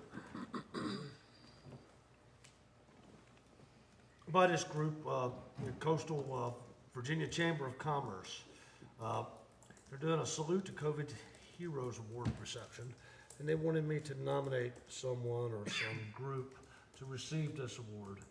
I nominated the Main Street Board and the Director to receive this award for their work of securing grants and securing funds.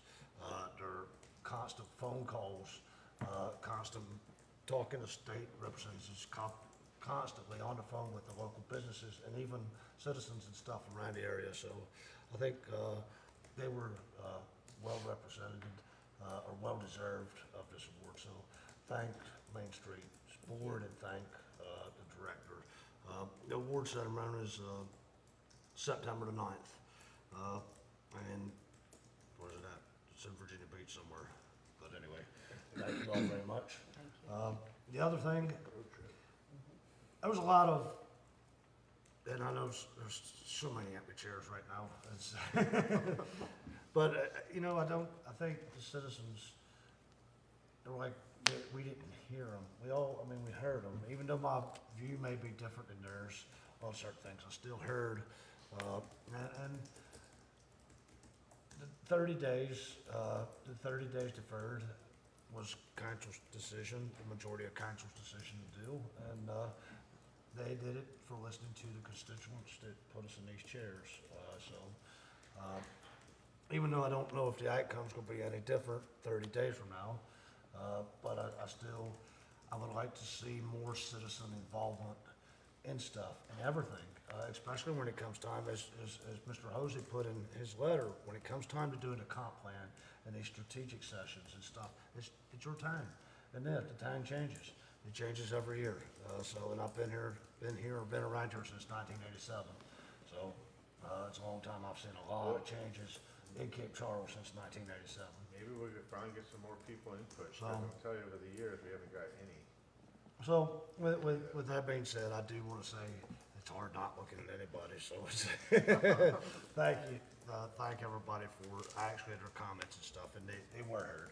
They were heard by all of us, even if we didn't agree with all of it or whatever. I think they were heard. So that's all I've got. Mr. Bennett, go ahead. Only a couple things short. John, the copy of the document on the table, if you've got that electronically, wouldn't mind seeing a copy of it. Which one? Which one? We got like 10. Participation one? I'll send both of them to you. Okay. Good call on the Code Hero Awards committee. And the other thing is that the second time I've called in, our electronics are much better than they were. I had no trouble hearing anyone speaking at any of the microphones. Only person I had trouble with was town manager, and I don't think he was in front of a microphone. So good for that. All for me. We'll never tell. Good thing there's no video. Yeah. Councilwoman O'Brien. I agree with your comments, Mr. Mayor. I think particularly in a town that is very dependent on the community to volunteer for things, it's important to demonstrate that we do listen to them. And I agree, I don't think the outcome is going to be any different, but I think allowing some time for people to process what's happening is really important. So, yeah, that's all I got. Councilman Fulmer. Just real quick, a big thank you to staff. I think the last couple weeks have been challenging for everyone, and as usual, I know they are working with far too few hands, so thanks to all of them. And also, I assume Main Street is to be thanked for the wayfinding at Mason and Strawberry to the businesses. A good joint effort as always. Okay. Karen actually donated them herself personally, and worked with the businesses, but John Lockwood and his team helped So put them up. excellent. So it's a good team approach as usual. I think they look good, so a big thank you to all involved on that. And now just to be bureaucratic, does that mean we will no longer be waiving the part of the signs ordinance prohibiting the sidewalk signs? Well, the A-frames in the corner should go away because That's what I mean. That was Yeah. that was basically allowing them to put them there Until we could get address- this, exactly. Mhm. And that they're only allowed now in front of your own Correct, individual one business. per Right. build. So the corner one ones per will be build going. business. Okay, great, That's the thank you. plan. Brain shot. Councilman Grossman. You ready for that Oreo hat yet? Nothing more, nothing more. Make it stop. Well, you said enough tonight, haven't you? That is correct. Councilwoman Holloway? I covered it a lot during my comments, but I agree with everyone in that public input and listening is important. And I think one of the things I learned a lot from the process is that, you know, we have agreed to do our public hearings jointly. And we agreed to do that. My understanding is if it's not a really hot topic. So I think we need to just slow ourselves down a little bit and think about that. I know there's no way to sometimes anticipate when that hot topic is going to be it. But I think what really set people off is that there was so much participation last week and such a quick decision by the Planning Commission. So it didn't, and it wasn't acknowledged and validated. And so sometimes people just need that, and they need to know, this is what I heard from you, and this is what we're going to investigate. And so I just think we learned, I hope everybody did, I learned a lot through the process. And I do want to thank the mayor for nominating Main Street and the executive director. And we want to include, and when we go for that recognition, many members of the staff that have helped implement that grant. You know, it's one thing to get $845,000. It's another to actually allocate it. So we're going to be in touch, John, with recommendations of who that should be. And we really would like to make this, you know, a real joint effort. Because yeah, we led the effort, but it takes a lot of people to make that happen. Yep. And so we really appreciate that. So. Councilman Buckholz. Pretty much in agreement with everybody. I mean, we all have our opinions. I just happen to be more on the technicality of what we're tasked to do. So, and we've done it over the years. Hopefully, the citizens will get something out of this by working with them, depending upon where we go with it. But there are timelines that we have to deal with, and I don't think any of this stuff came as lightning fast as anything else we've ever done. So it's, and Andrew nailed it though with the misconception. So, but I just wanted to be clear that we basically, if we can focus what the task is on this particular project, because we can't delve into what ifs, or because if they haven't purchased we don't know how they're going to remediate the wetlands. We have no idea. They don't own it, so they're not going to put any money forward to figure that out. They got kind of visions of it that they brought up in the planning commission. So, but you know, we just got to be careful going down this road because it could set us up for, you know, some other problems in the future. Just keep that in mind. I mean, having done this for 6 years, we can't appease everybody, and that's part of the craziness of government. It's just we got our rules and regulations, but I do agree. Hopefully, we get something out of this. I'm not totally opposed to it. Just so you all know. Are you done? Yes. Sure. As I fade out real quick. His alarm already alerted him to go to bed. Yeah, right. You know I'm going to set mine one day. Sleep well. Sleep well. Okay, announcements. August the 5th, Town Council work session, not needed. August 19th, Town Council regular meeting. September the 2nd, Town Council work session, not needed. Am I gonna get a comment out of it? Well, the September one, I'm going to be out of state. gone, yeah. But the August one, based on tonight's Yeah. discourse, we may have to talk about the August one. Yeah. FYI, I will be out of town. It doesn't have to be that night, but I'll work with you on that.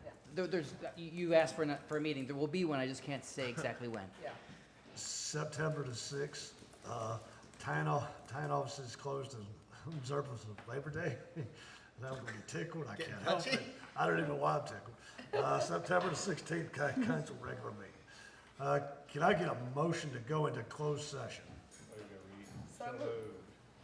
Second. Second. We got a motion and a second to go into closed session, Code of Virginia 2.2-3711-8, paragraph 7.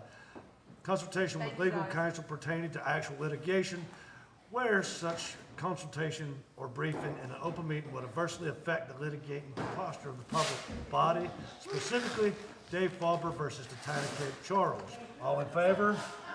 Aye. Aye. All opposed? Okay, can the members of the public please leave the room? Thank you, guys. I know it was late night, staff. We appreciate it. Yep, thank you all.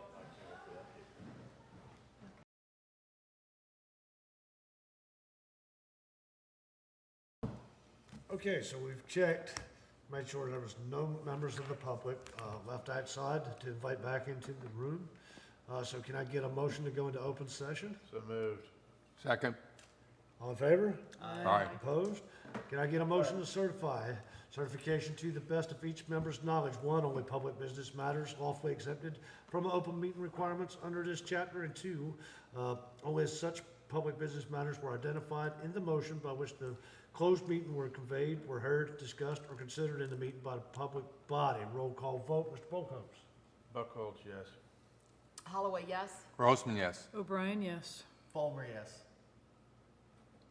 Bennett, yes. Glad to be noticed, unanimous. Can I get a motion to adjourn the regular meeting and the executive session?